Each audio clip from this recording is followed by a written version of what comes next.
हमारी फॉल्स से जो कनेक्ट हो रहा है उस कार्टिलेज की तुलना में कौन सा कार्टिलेज था वहाँ पे? हाँ बताओ। हाइलियन कार्टिलेज। और जो आपकी फ्लोटिंग थी उसके साथ कौन सा था? फ्लोटिंग के साथ था ही नहीं। मैंने क्या बोला? फ्लोटिंग के साथ तो था ही नहीं। हाँ, तो आप ऐसा आंसर दे रहे हैं तो थोड़ा सोच समझ के आंसर देंगे। मैंने पूछा क्या है? फ्लोटिंग के साथ कोई कार्टिलेज नहीं था। कार्टिलेज जो आप बता रहे हैं कोटल कार्टिलेज किसके साथ में था हमारे? फॉल्स के साथ में। और उसी को हम क्या बोल रहे थे? कॉन्ड्रोवर्टिब्रल रिब्स। कॉन्ड्रो यानी कार्टिलेज के साथ में, वर्टिब्रा यानी वर्टिब्रा के साथ अटैचमेंट होता है, इसलिए। चलो, हाँ सबसे लास्ट में ये जो है लेटरल पोस्टीरियर। हाँ, खड़े हो गए, बिल्कुल समझदार लड़का है, बोलते ही खड़ा हो गया। चलिए, कल हमने पढ़ा था फ्लोटिंग रिब्स कितनी होती है टोटल? तो 3 होते हैं और टोटल 4 हो जाती है। कौन कौन सी होती है? Numbering 11 and 12। और उनका अनदर नेम क्या था? बहुत शानदार रिवीजन किया होगा, अभी देख लिया, शाम में पूछोगे तब देख लेंगे, बहुत शानदार चाहिए। तो ये बेसिक सी चीजें हैं, कुछ खास नहीं है, बस थोड़ा सा आपको जो कंफ्यूजन हो रहा था वो ये था कि हाइलैंड कार्टिलेज और कोस्टल कार्टिलेज। जो हाइलैंड कार्टिलेज होता है वो आपके ट्रू वाली के साथ में था यहाँ पे, और जो कोस्टल कार्टिलेज था वो आपके यहाँ पे, ये वाली, ये कौन सी थी आपकी फॉल्स वाली, तो फॉल्स के साथ में था वो आपका कौन सा था? That is costal cartilage. इसलिए उनको कॉन्ड्रोवर्टिब्रल हमने बोला था। कार्टिलेज यहाँ पे होता है, वो हाइलैंड कार्टिलेज होता है। दोनों यहाँ थोड़ा चेंज करेंगे, वो स्लाइड में हो सकता है लिखा हुआ है। जो आपकी प्रो वर्टिब्रा है उनका रखना है, क्योंकि लास्ट में जो बच्चों को डाउट आ रहे थे, बिल्कुल जेन्युइन डाउट है, कोई भी प्रॉब्लम नहीं है।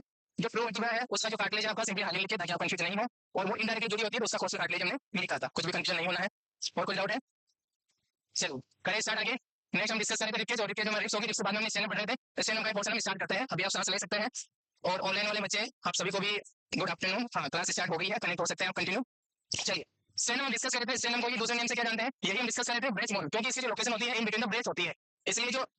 हाँ, अभी नोट्स निकाल लें और सामने देखें, जब आपको टाइम दिया जाता है उस टाइम हम नोट डाउन कर सकते हैं। हाँ, बाकी बच्चे नहीं। स्टेनम को हम क्या बोलते हैं? Breach bone. ब्रेच बोन होती है, नीरो बोन होती है, ये कल देख लिया था, located in the centre of the anterior thorax. Thorax से भी अलग अलग पोर्शन है, तो ये एंटीरियर थोरैक्स में होती है। अगर हम बात करें कि जो रिप्स होती है वो आपके थोरैसिक केज का कौन सा पोर्शन बनाती है? रिप्स जो होती है आपके थोरैसिक केज का कौन सा पोर्शन बनाती है, ये हमारा क्वेश्चन है। तो कौन सा रहेगा? किस शरीर तो सारे बनाती है, तो मेनली लेटरल पोर्शन, बाकी anterior lateral posterior portion, anterior lateral posterior portion, क्योंकि यहाँ से आपकी कवर होती है, तो एंटीरियर साइड वाला, एंटीरियर लेटरल और पोस्टीरियर, तो ये सारा ही एरिया जो कवर होता है वो आपका रिप्स के थ्रू कवर होता है। स्टेनम की बात करें, लोकेशन पूछा है, तो ये हमने देखा था centre of the anterior thorax, measurement 15 centimetre 6 inch को बोला था हमने, ये कल आप लोगों ने नोट्स लिख लिए थे। नेक्स्ट जो हमारा है, यहाँ पे आगे स्लाइड में जो नोट्स है, उन नोट्स को यहाँ पे डिस्कस होते हैं। यहाँ पे हमने बोला था कि जो वर्टिब्रा होती है ये यूनिक चीज है, इसको इसी तरीके से याद रखें। जो आपकी वर्टिब्रा नहीं, रिप्स, जो आपके रिप्स होती है, टोटल यहाँ पे 2 पेयर जुड़े होते हैं आपके मेन। तो जो आपकी रिमेनिंग पोर्शन है मेनुग्राम के अलावा, और वह है आपका that is main portion, that is body shaft, sternal shaft, sternal body, उससे कितने जुड़े होते हैं? 5। ये जो आपकी जिफोइड प्रोसेस होती है उसके जॉइंट पे रहता है 7th नंबर का पेयर, बाकी वो फ्री रहता है। जो जिफोइड प्रोसेस होता है उससे एक्चुअल में आर्टिकुलेशन नहीं होता, कोई रिप्स नहीं जुड़ती है। तो 2 रिप्स आपकी कहां पे रहेगी? यहाँ पे एक इस तरफ होगी और एक इस तरफ होगी, 2 रिप्स होगी, देन ये आपकी इधर इस तरह से रहेगी। टोटल कितनी बनेगी? 3, देन ये 4 और ये 5, 7 ही जुड़ती है, इसलिए उनको ट्रू रिप्स हम बोलते हैं। तो ये जो 7 रिप्स होती है कुछ इस तरीके से रहती है, 2 हमारी यहाँ पे होती है। कुछ बुक्स में और आप डायग्राम देखेंगे तो समटाइम जो ये है, जैसे इसे मैं बना देता हूँ, तो इस तरीके से भी किसी किसी बुक्स ने बना रखा है कि ये जो एंगल ऑफ लुइस है, सेकंड जो आपकी रिप्स है उसके साथ ही कंसीडर किया जाता है। तो वो एनाटॉमिकल स्ट्रक्चर के अकॉर्डिंग है। डेफिनेटली तरीके से आप लोगों को याद रखना है कि जो मेनुब्रियम है उसके एक्चुअल में जो कनेक्टिंग रिप्स होती है वो 2 इस तरफ होती है, 2 उस तरफ होती है, 2 पेयर होते हैं। तो 4 हमारी ये होगी, और इसी के ऊपर यहाँ पे हमारी क्या होती है? नोच बनती है। यहाँ पे क्या बनती है? 2 खांचे बनती है, वैसे नोच हम बोल देते हैं। और यहीं पे आपकी कौन सी बोन जुड़ती है? Beauty bone. कौन सी बोन? Beauty bone. इसी को हम क्या बोलते हैं? क्लेविकल। ठीक है, तो ये मेन पोर्शन आपको याद रखना। बाकी यहाँ पे जो सुपीरियर पोर्शन है तो वो फर्दर आपका यहाँ पे मसल्स वगैरह कनेक्ट होने के लिए है। यहाँ पे कोई बोनी पोर्शन एक्जेक्टली कनेक्ट नहीं होता, यहाँ पे ये इस तरीके से कनेक्ट होता है। तो ये एक होगी, देन ये 2, देन 3, 4, 5, 6। तो टोटल बोन जैसे कि कैलकुलेशन पूछा गया था, मेनिब्रियम के साथ में टोटल बोन की बात करें तो 6 होती है, टोटल रिप्स की बात करें तो 4 होती है, रिप्स से पेयर की बात करें तो 2 पेयर होते हैं। ये आपके मेनिब्रियम के बारे में है ना। तो ये जो नोच है इसको हम क्या बोलते हैं? क्लेविकुलर नोच। क्यों बोले? क्योंकि यहाँ पे क्लेविकल बोन आके जुड़ती है, उसका जॉइंट बनता है, आर्टिकुलेशन बनाता है, इसलिए इसको क्या बोला? क्लेविकुलर नोच। क्लियर इतना? ये हमारे सामने जो मेनुब्रियम है, 3 पार्ट होते हैं आपके स्टेनम के। Manubrium superior part, 2 part of the vertebra यहाँ पे आर्टिकुलेट होते हैं, हमने भी डिस्कस किया। 2 pair, sorry not part, 2 pair of the vertebra articulate with the manubrium, जैसे कि डायग्राम के अंदर भी ड्रॉ कर रखा है, समझ सकते हैं। वहां से मेनुब्रियम तो आपका हट गया है, लेकिन डायग्राम आपको दिख रहा है। देन उसके बाद में क्लेविकुलर नोच। क्लेविकुलर नोच that articulate with the clavicle form the steno clavicular joint. ये जो वर्ड है कैसे बना है? ये बना है आपके स्टेनम के लिए, दूसरा बना है क्लेविक। इसको स्टेनो क्लेविकल जॉइंट और स्टेनो मेनुब्रियल क्लेविकल जॉइंट बोलेंगे तो ये थोड़ा क्लियर रहेगा, क्योंकि स्टेनम का तो पूरा पोर्शन है, समझ पा रहे हो। लेकिन कंसेप्ट आप ऐसे भी याद रख सकते हैं, जो क्लेविकल बोन होती है वो आपकी 2 ही रहती है और वो ऊपर आके जुड़ती है, और ये कंप्लीट आपका स्टेनम है। तो मोटे मोटे हम क्या बोल देंगे कि ये स्टेनम के साथ ही जॉइंट बना रही है, सिंपल है। और थोड़ा स्पेसिफिक कभी पूछ ले कि स्टेनम के भी कौन से पार्ट के साथ बना रही है, तो दैट इज द मेनुब्रियम, वो आप उस तरीके से कंसीडर कर सकते हैं। तो सिंपल सा बनना है, जो वर्ड है यहाँ पे कौन सा वर्ड है? Steno, word for the stannum, and clavicle word for the clavicle beauty bone के लिए। तो ये जो जॉइंट बनता है ये आपका स्टेनो क्लेविकल जॉइंट होता है। कितने जॉइंट होंगे टोटल? टोटल जॉइंट कितने होंगे? स्टेनो क्लेविकल जॉइंट 2 या 1? ऑब्वियसली 2, क्योंकि एक इस तरफ की होगा और दूसरा इस तरफ होगा, दोनों आपके 2 है, क्लेविकल एक ही होती है, 2 होती है ऑब्वियसली। तो 2 जॉइंट आपके बनते हैं, that is a steno clavicle joint. Then आपका जो नेक्स्ट पोर्शन बनता है स्टेनल जंक्शन, जिसे हम एंगल ऑफ लुइस बोलते हैं, between the manubrium and body. अच्छा, इस एंगल की हम बात करें डिग्री की, एग्जैक्टली कितना होता है, तो आंसर बताएं कोई? अप्रोक्सीमेट भी आप बता सकते हैं, जैसे कि मैं आपके सामने ऑप्शंस दे देता हूँ, है ना। ऑप्शंस आपको दे दिया है कि ए ऑप्शन है उसमें आपका है 70 डिग्री, बी ऑप्शन है उसमें है आपका 90 डिग्री, सी ऑप्शन है उसमें है आपका 110 डिग्री, डी ऑप्शन है उसमें है आपका 170 डिग्री, ई ऑप्शन है उसमें है आपका 190 डिग्री, एफ है उसमें है तो रुक जाए या चलिए रुक जाते हैं, यही भी आपका आंसर है। चलिए कौन सा रहेगा भैया? हाँ बिल्कुल। रेंज आपको याद रखना है 160 से 180 के बीच में रहता है, 160 से 180, 162 से 165 बुक्स के अंदर मेंशन करता है। ये जो एंगल होता है, ये यहाँ पे जो एंगल बनता है, ये तो लगभग फ्लैट एंगल ही है। आप देख भी सकते हैं ना भाई, जैसे ये आपका मेन पोर्शन हो गया, ये आपका क्या हो गया, साफ्ट हो गया, इसको हम समझ सकते हैं कि मेन बीम है, तो इस तरीके से जुड़ी हुई है। तो जो फ्लैट एंगल बनता है वो कितना होता है? 180 डिग्री बनता है फ्लैट एंगल। कैसे बनता है? राइट एंगल 90 डिग्री, एंगल तो जानते हैं, ये 90 डिग्री, इधर का 90 डिग्री, तो टोटल कौन सा हो गया आपका 180 डिग्री। एक सर्कल बन जाता है तो 180 प्लस 180 दैट इज 360 डिग्री। तो 180 है, इससे हल्का सा बेंड रहता है, हल्का सा बेंड, इसलिए 180 से लेस देन होता है। तो सभी एग्जाम में क्वेश्चन पूछ रहे हैं कि जो एंगल ऑफ लुइस होता है उसका कितना मेजरमेंट होता है, तो लेस देन 180, ये नॉर्मल सिनेरियो में है। फिर वही बात आएगी, बॉडी स्ट्रक्चर के अकॉर्डिंग वेरीज करता है। रेंज आपको 160 टू 180 याद रखना है, कंफ्यूज नहीं होना। और यहाँ पर राइट आंसर क्या है? ऑप्शन नंबर डी 170 बेस्ट है यहाँ पे, बाकी और कोई दिख नहीं रहा है। तो कभी कभी ऐसी चीजें आती है तो वहाँ पे आप कॉमन सेंस यूज करते हुए आंसर बता सकते हैं कि किस तरीके से आंसर बनेगा, अगर आप थोड़ा सा एंगल को मतलब नहीं, अगर आप एंगल को समझते हैं। क्लियर है ये चीज? चलिए, तो इस एंगल को लिखा था आप लोगों ने, तो वहाँ पे ये डिग्री भी लिख ले, है ना, ब्रैकेट में लिख ले 160 टू 180 डिग्री, 160 टू 180 डिग्री ऐसे मेंशन कर ले ताकि चीजें आपकी क्लियर है। देन सेकंड पार्ट, हाँ फटाक से लिखो भी वापस बोर्ड की तरफ। Then second part is the body, जैसे को हम क्या बोले, स्टेनल शाफ्ट, शाफ्ट बॉडी के लिए sternal shaft, middle and largest और we can say longest. Best word क्या रहेगा यहाँ पे? लार्जेस्ट तो है, बड़ा है, और ये क्या है, लेंथ में भी बड़ा है, इसलिए क्या बोलेंगे? Longest, largest and longest. 5 pair directly articulate with that part, 5 pair directly यहाँ पे आर्टिकुलेट होते हैं, और वो 5 पेयर कौन से होते हैं? ट्रू रिप्स से, ट्रू रिप्स से अगर मैं नंबरिंग में बात करूँ थोड़ा सा आगे चल गया तो कौन से रहेंगे? 3 4 5 6 एंड 7, थर्ड से स्टार्ट हो रहा है, थर्ड से स्टार्ट हो रहा है। थोड़ा और डिटेल से क्वेश्चन बन जाता है तो ऐसा पूछा जा सकता है आपके स्टेनल शाफ्ट के साथ में पहली रिप्स कौन सी होती है? थर्ड ट्रू रिप, वहां पे गलती से कभी भी मत करना फर्स्ट ट्रू रिप। स्टेनल शाफ्ट के लिए बोला गया है, इसमें तीसरे नंबर की है, क्योंकि दो तो आपकी ऊपर जुड़ती है मेन ब्रेन के साथ में, तो वो कंफ्यूजन नहीं रखना। बॉडी हो गया, मिडल एंड लार्जेस्ट पार्ट, 5 पे डायरेक्टली आर्टिकुलेट रहता है। डायरेक्टली आर्टिकुलेट मतलब कुछ कार्टिलेज रहता है, कुछ स्ट्रक्चर होती है उसके थ्रू जुड़ते हैं, मतलब फाइन स्ट्रक्चर होती है, ज्यादा लंबी स्ट्रक्चर नहीं होती, जैसे आपका कोस्टल कार्टिलेज था, एक अलग से कार्टिलेज बन रहा था, उस टाइप का नहीं। आपका एक आइलैंड कार्टिलेज जैसे आपका आर्टिकुलर कार्टिलेज होता है, हर एक बोन दूसरे बोन के साथ जुड़ती है तो उसके बीच में जो कार्टिलेज होता है उसे आर्टिकुलर कार्टिलेज बोलते हैं। मेनली आपके साइनोवियल जॉइंट में होता है, अगर आपने पढ़ रखा तो है, मतलब पढ़ रखा है तो, अदरवाइज हम पढ़े नहीं इन चीजों को, लेकिन आर्टिकुलर कार्टिलेज आपकी बोन के जॉइंट के बीच में प्रेजेंट होता है, वैसा ही आपका हाइलिंग कार्टिलेज, उसके साथ बिल्कुल भी कंफ्यूज नहीं होना है। बॉडी हो गया, देन उसके बाद में xiphoid process, last portion that is the terminal part of the sternum, smallest sword shape. Sword shape मतलब क्या? स्वर्ड मींस क्या? तलवार, मतलब फाइन शेप होता है, टीका होता है इस तरीके से, जैसे तलवार लाइक शेप होता है, इसलिए इसको बोला गया है कि ये स्वर्ड शेप होता है। टर्मिनल स्ट्रक्चर होती है ना, इस तरीके की शेप जो बन जाती है, तो वो आपकी कैसे बनेगी? तलवार लाइक, नॉट कंप्लीटली तलवार लाइक, जस्ट रफली हम बोल सकते हैं, जैसे कि वर्ड लिखा हुआ है तो स्वर्ड शेप का रहता है, एंड टर्मिनल स्ट्रक्चर ये बनती है, और that word is known as part is known as xiphoidic process. Xiphoidic process ये कल हमने अच्छे से मेंशन कर लिया था, अभी हम इसको समझ चुके हैं, इसमें किसी को डाउट नहीं है, मोबाइल यूज नहीं करें, क्लियर है, नोट्स भी हो चुके हैं। जो एक्स्ट्रा वर्ड आपको बताए जाते हैं तो उनको एड ऑन करें, है ना, जैसे 160 टू 180 डिग्री है, लॉन्गेस्ट हो गया, इसको हम क्या बोलेंगे? टर्मिनल पार्ट, हो सकता है क्लियर वर्ड नहीं लिखा हो, है ना, इन चीजों को थोड़ा एड ऑन करते रहिए। ये सुपीरियर पार्ट हो गया, ये मिडिल पोर्शन हो गया आपका, ये आपका इंफीरियर पोर्शन हो गया, टर्मिनल पोर्शन हो गया, लोअर पोर्शन हो गया, toward the our false rib कौन सा पोर्शन होता है? तो टुवर्ड द फॉल्स रिप्स आपका कौन सा रहता है? That is xiphoid process. तो ये सारी बातें याद रखें, आगे बढ़े, ये हमारा हो जाता है स्टेनम से रिलेटेड। चलिए, क्योंकि नोट्स हमने कल लिख लिए थे इसलिए इस पे ज्यादा भी ध्यान देंगे नहीं, अगला हमारे सामने क्वेश्चन है, क्वेश्चन को देखकर आप समझ सकते हैं कि नेक्स्ट कौन सी स्लाइड आने वाली है। नहीं, स्टेप जो बोन होती है attach to the which part of the proximal to eardrum, carefully पढ़े, स्टेप बोन होती है malleus incus and stapes attach to which part that proximal to eardrum, eardrum से प्रोक्सिमल है, और यहाँ पे पूछा है स्टेपिस, तो कौन सा रहेगा यहाँ पे? ओवल विंडो, या फिर आपका राउंड विंडो, या फिर आपका टिम्पेनिक मेम्ब्रेन, या फिर इंकस। बड़ा छोटा क्वेश्चन है लेकिन बड़ा शानदार क्वेश्चन है, सोच के आंसर दे, बार बार पढ़े इसको और आंसर बताने की कोशिश करे। वर्ड की वैल्यू है, वर्ड की वैल्यू समझे, डी या बी। यहाँ पे लिखा हुआ प्रोक्सिमल, किसके प्रोक्सिमल? ईयरड्रम के, यानी ईयरड्रम के पास में कौन सा स्ट्रक्चर है। अब यहाँ पे ये नहीं बोला, ये जो बोन होती है आपकी जिनको हम बोलते हैं मिस नाम से जानते हैं, मेलियस इंकस स्टेपिस। अब यहाँ पे जो मेलियस होती है वो आपकी किस तरह होती है? जैसे अगर ईयर की स्ट्रक्चर बनाते हैं तो ये आपका 3 पोर्शन बन जाता है ईयर का, ये जो पोर्शन है आपका बाहर वाला, ये कौन सा आपका आउटर ईयर, एक्सटर्नल ईयर इसको बोल देते हैं, ये आपका मिडल हो गया, और ये आपका इनर ईयर हो गया। आपकी बोन्स इनर ईयर में लोकेटेड होती है? नहीं सर, मिडल में होती है, तो मिडल वाले में आपकी बोन्स रहती है। यहाँ पे जो बोन होती है सबसे पहले कौन सी होती है? आपकी मेलियस बोन होती है, मेलियस बोन होगी, उसके बाद में आपकी इंकस बोन होगी, और उसके बाद में थर्ड वन आपकी कौन सी बन जाती है? स्टेपिस। 3 बोन हो गया आपके कनेक्शन में। ये जो बोन है यहाँ पे जो इनर ईयर की स्ट्रक्चर होती है उसे हम क्या बोलते हैं?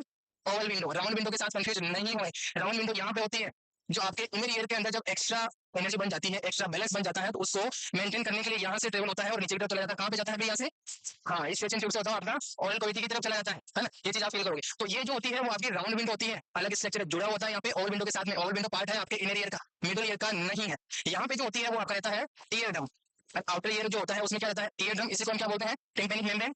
यही होती है आपकी टिम्पैनिक मेम्ब्रेन। अब क्वेश्चन में क्या पूछा है कि जो स्टेपिज होती है वो अटैच होती है। अब ये जो स्टेपिज है दो जगह अटैच है, एक तो यहाँ पे है, कौन सी जगह, ओवल विंडो पे भी है, दूसरा है आपकी यहाँ पे भी अटैच है, जॉइंट बना रही है किसके साथ में, आपकी इंकस के साथ में। क्वेश्चन में क्लियर नहीं किया कि आपकी मिडिल के साथ में है या इनर के साथ में है, इसका मतलब आगे अच्छे से बनना है कि विच पार्ट दैट प्रोक्सिमल, जो प्रोक्सिमल मतलब पास में है किसके, ईयर ड्रम के। अब मैं बात करूं कि ये जो है कौन सा है, इंकस है, और ये है आपका ईयर ड्रम, दो जगह जुड़ी हुई है आपकी बोन्स। तो ईयर ड्रम आपका किसके पास में, इंकस के पास में है या इसके पास में है, तो ऑब्वियसली इंकस के पास में, ये इसके प्रोक्सिमल है, ये इसके डिस्टल है। प्रोक्सिमल मतलब क्या, पास में। जैसे ये रो है, ये रो मेरा प्रोक्सिमल है, देन इस रो की तुलना में जो सेकंड रो है वो मेरे से थोड़ी डिस्टल है, लास्ट वाली डिस्टल है, तो ये कौन सी है, प्रोक्सिमल है। और यहाँ पे यही पूछा है, दो जगह आप कंफ्यूज हो सकते हैं, ओवल विंडो इसमें, तो ये डिस्टल ही है।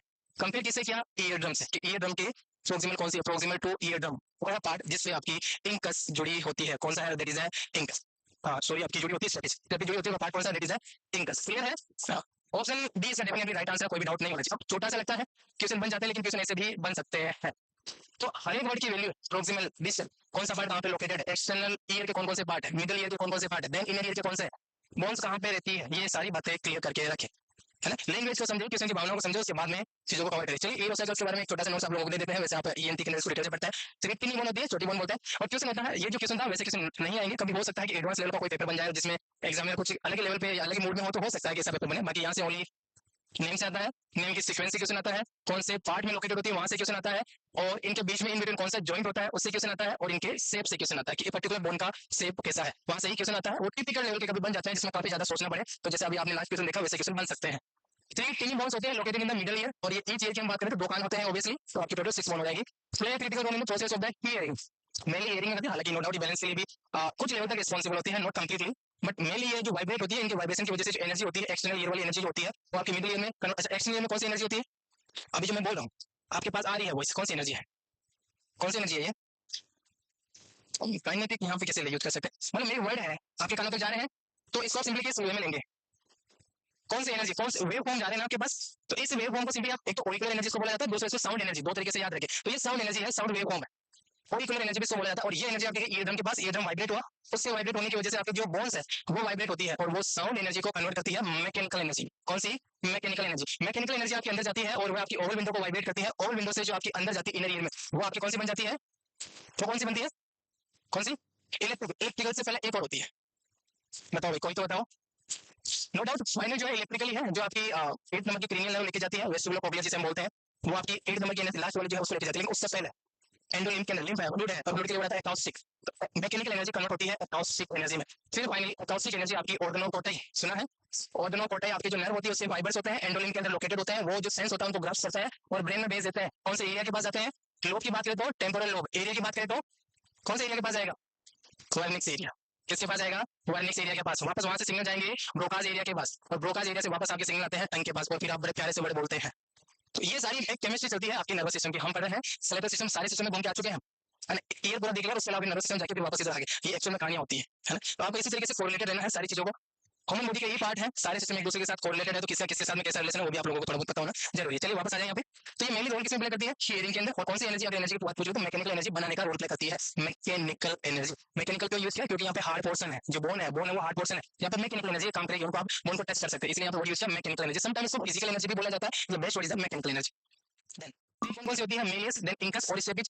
मेलियस का जो शेप होता है हैमर शेप का, हथौड़े की तरह, एंड इंकस का एनविल शेप होता है, एनविल यानी कील की तरह, और आपके स्टेपिज का स्ट्रिप शेप होता है, खुरताल की तरह, जो घोड़े की खुरताल जिसे बेसिकली बोला जाता है स्ट्रिप शेप का, जैसे ये है तो इसका हैमर शेप इस तरीके से है ना, कि जो कील होती है उससे भी लगभग ऐसे ही फाइन शेप बन जाता है, और ये जो होती है उसका शेप कुछ इस तरीके से रहता है ना। हाँ बिल्कुल, horse not completely horse shape, खुरताल बोलेंगे तो बेस्ट रहेगा। ये जिनके शेप होते हैं हमारे मेलियस के, इंकस के, स्टेपिज के। क्वेश्चन अभी तक यहीं पर लिमिटेड है, इनसे आगे क्वेश्चन गए नहीं, कभी जाते हैं तो हम उनको भी सोल्व कर सकते हैं, उस तरीके से प्रिपेयर करके रहे। मेलियस की बात की है, आगे किससे कनेक्टेड होती है, तो connected to the tympanic membrane, and पीछे की तरफ किसके साथ कंटिन्यू होती है, विद द इंकस। ये जो होती है ब्रिज है मेलियस एंड स्टेपिज, स्टेपिज और मेलियस को ब्रिज देने वाली, मतलब उसको जोड़ने वाली, स्टेपिज और आपकी मेलियस को जो बनाने वाला, जोड़ने वाली है, ब्रिज देने वाली, कनेक्ट करने वाली है, आर्टिकुलेट करने वाली है, वो कौन सी बनती है आपकी, इंकस।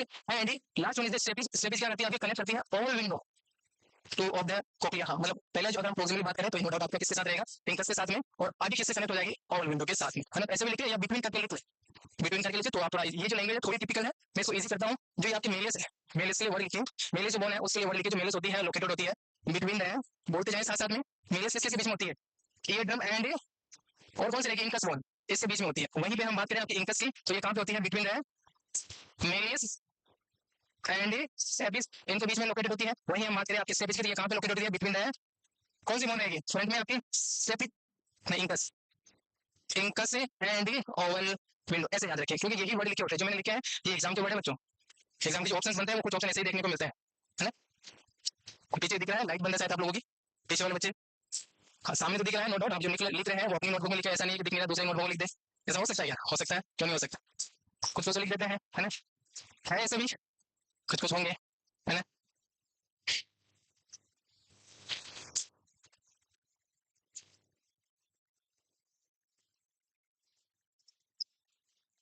होते हैं ऐसे भी, आज के टाइम में थोड़े कम मिलते हैं, पुराने टाइम में सब हुआ करते थे।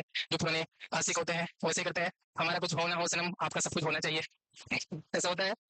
आप में भी से हो सकता है कोई गहरा आशिक हो, कुछ करना लिख के सामने वाले का कहता है खुद का भला करे भाई, ये जो आशिकी है वो ये रह जाती है ना। चलिए अदरवाइज नहीं लें चीजों को, लाइफ है एंजॉय भी करते रहे, टारगेट डिसाइड करके रखे, प्रायोरिटी बेसिस से काम करें, बाकी लाइफ है एंजॉय भी करना है ना। जो एज होती है टाइम होता है निकल जाता है बच्चों, मान लो सिर्फ और सिर्फ कमाई में रह जाते हैं आप लोग, समझ पा रहे हैं चीजों को। हाँ, पीछे वाले से बड़ा गौर से समझते हैं चीजों को, एंजॉय करें लाइफ को, मस्त रहे बढ़िया, ज्यादा लोड नहीं ले, सबका सिलेक्शन हो जाएगा, लोड लेना ही नहीं है किसी भी चीज का, सबका होगा। सच बता रहे हैं, भरोसा रखिए, आप लोगों को भरोसा नहीं, हमें भरोसा है कि आप में से हर एक बच्चे का उस कॉर्नर से इस कॉर्नर तक, उस कॉर्नर से इस कॉर्नर तक सभी का सिलेक्शन होगा, ईमानदारी से पढ़ते रहे। और जिस दिन आप सिलेक्शन की राह में आएंगे आपको खुद को फील होने लग जाएगा। अभी तो कुछ कुछ जो नोटिंग टाइप के बच्चे हैं वो जैसे सेकंड ईयर थर्ड ईयर वाले हैं तो मस्ती खोर है वो भी, क्योंकि रियलाइज नहीं किया चीजों को, जब टाइम आएगा तो वो भी ट्रैक पे आ जाएंगे। लेकिन जो बच्चे हैं नोट सेट देख चुके हैं एक बार दो बार दो तीन बार, तो वो थोड़ा चीजों को सीरियस ले, अलग चले, अपने आप को कंपेयर नहीं करें, थोड़ा एडवांस रहें, हर चीज को ग्रास्प करने की कोशिश करें, है ना। तुलना कम करें, एक्चुअली हम तुलना कर लेते हैं कि एक बंदा है इतनी मस्ती कर रहा मैं भी मस्ती करूँ, भाई उसकी एज है, वो भी सेकंड ईयर थर्ड ईयर में है, आप पके हुए हैं, एक बार दो बार तीन बार नोट सेट दे दिया तो आपका स्टैंडर्ड अलग है ना। तो उस चीज को भी मेंटेन करके रखिए, हो गया ये। चलिए लिखिए, थोड़ा स्पीड में लिखें बच्चों, और जिन्होंने लिख लिया है ताका जाके ना करके रिवाइज करें कृपया करके, है ना।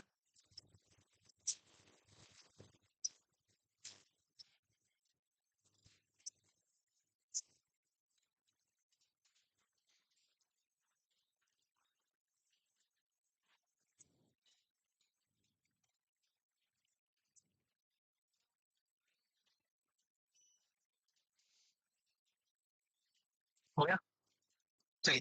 हाँ जी कुछ बोले। अच्छा सही नहीं दिखा, between incus, incus bond between the incus and आगे कौन सा रहेगा? ओवल विंडो, तो between the incus and Oval window, incus लिखा हुआ, इंकस बॉन्ड, सीक्वेंस से याद रखे बच्चों ना। आप यहाँ पे तो चीजों को लिख लिए आपके जहन में होनी चाहिए, जब आप नोट्स के लिए अपने आप को एलिजिबल मानते हैं तो आपके माइंड के अंदर छपी हुई होनी चाहिए कि आप सिर्फ कुछ भी बोल दो तुरंत आंसर आने वाला है, इससे रिलेटेड है ना। कुछ भी बढ़िया पे लिखा हुआ है हाथों आपके माइंड में आंसर जनरेट हो जाता है, तब अपने आपको समझ लेना है कि आप पक गए हैं, आप ये एलिजिबल हो रहे हैं, दावेदार हैं आप एम्स के लिए। थोड़ा टाइम लगता है ना, पहले के जो टाइम में था इतना चीजें नहीं हुआ करती थी, आजकल काफी एडवांस है, तो थोड़ा मुश्किल भी है, लेकिन पढ़ने वालों के लिए कोई मुश्किल नहीं है, अभी भी सिलेक्शन हो ही है, क्या दिक्कत है, अभी भी टॉपर बनी रहे, रैंक अभी भी बनते ही है। और जो एवरेज पहले रहा करता था आज भी वही एवरेज रहता है ना, 70 से 80 के बीच में नर्सिंग इतिहास में आज तक 80 प्लस गया नहीं कभी। कुछ एक एग्जाम की बात करें तो बड़े एग्जाम की अगर हम बात करें तो उसमें 80 प्लस कभी नहीं गए हैं, टॉपर्स के भी 70 75 79 78 समथिंग रहे हैं, है ना। तो इसका मतलब ये है कि 100% उनको भी नहीं आता है, 100% तो हम आपको टीच करें हमें भी नहीं आता है, वास्तविकता बच्चों, है ना। लेकिन कितना आना जरूरी है वह तो आप एटलीस्ट सीखें, है ना। और लड़के स्पेशली सीखें, क्योंकि 80-20 का दौर चल रहा है, एक नया जमाना है, नया शोर है, 80-20 का दौर है, पढ़ना पड़ेगा बच्चों, एक्स्ट्रा मेहनत करनी पड़ेगी। लड़कियों की तुलना में आपको कितना परसेंट एक्स्ट्रा पढ़ना पड़ेगा? 400 गुना एक्स्ट्रा पढ़ना पड़ेगा, समझ पा रहे बात, तो थोड़ा सा एडवांस से पढ़ने की कोशिश करें, 400 गुना 4 से 5 टाइम आपको ज्यादा पढ़ना पड़ेगा, हो गया ये हो साइकिल्स के बारे में। चीजों को अदरवाइज नहीं ले, चीज एक्चुअली क्या होती है हम ये सोच लेते हैं। चलिए पहले मैं आपको एक बात बताना चाह रहा हूँ, बता देता हूँ किसे नहीं।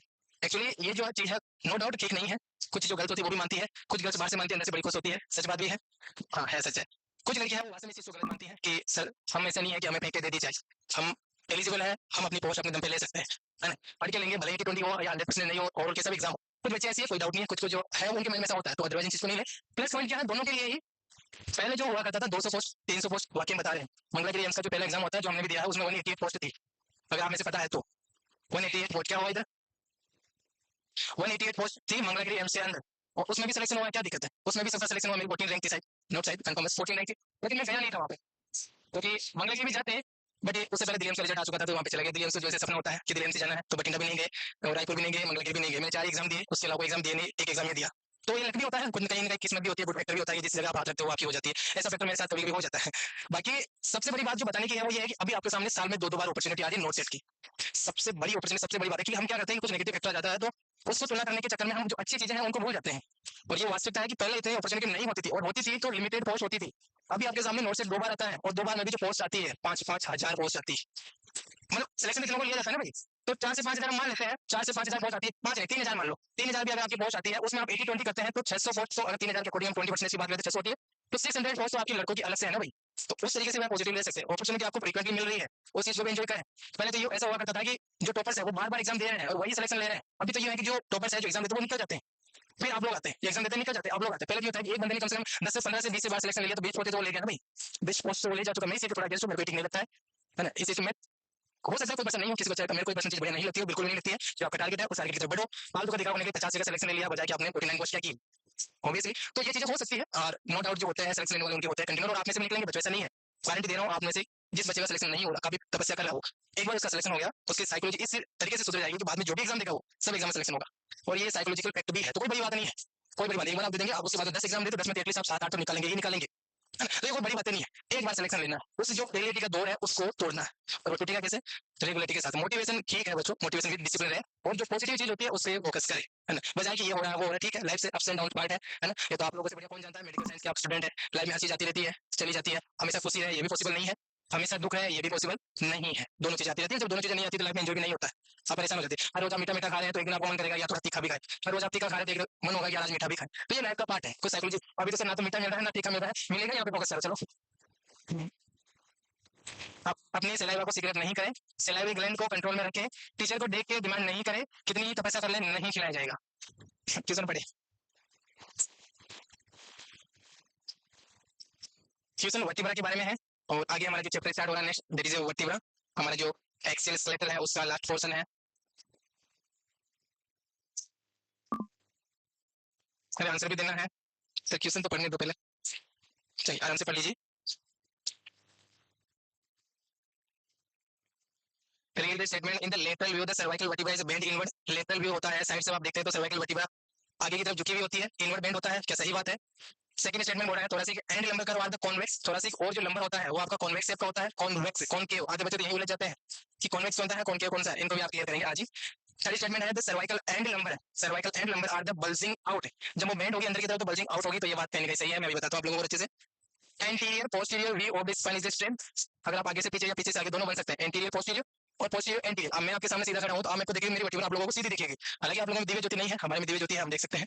तो आप अगर देखेंगे सामने से तो आपकी जो वर्टिब्रा है सामने से सीधी दिखेगी, पीछे से देखेंगे तो भी सीधी दिखेगी, लेकिन आप लेटरल व्यू देखते हैं तो आपकी जो सर्वाइकल वर्टिब्रा है आपकी थोरासिक है, आपकी लंबर बहुत सारे बेंड बनते हैं, तो एस शेप की बनती है, और एस शेप में जो पहला शेप आपका बनता है वो इस तरीके से बनता है ना, ये थोड़ा ज्यादा बन गया, इतना बड़ा नहीं होता है, इधर बनाते हैं इस तरीके से आपकी वर्टिब्रा बनती है। कैसे?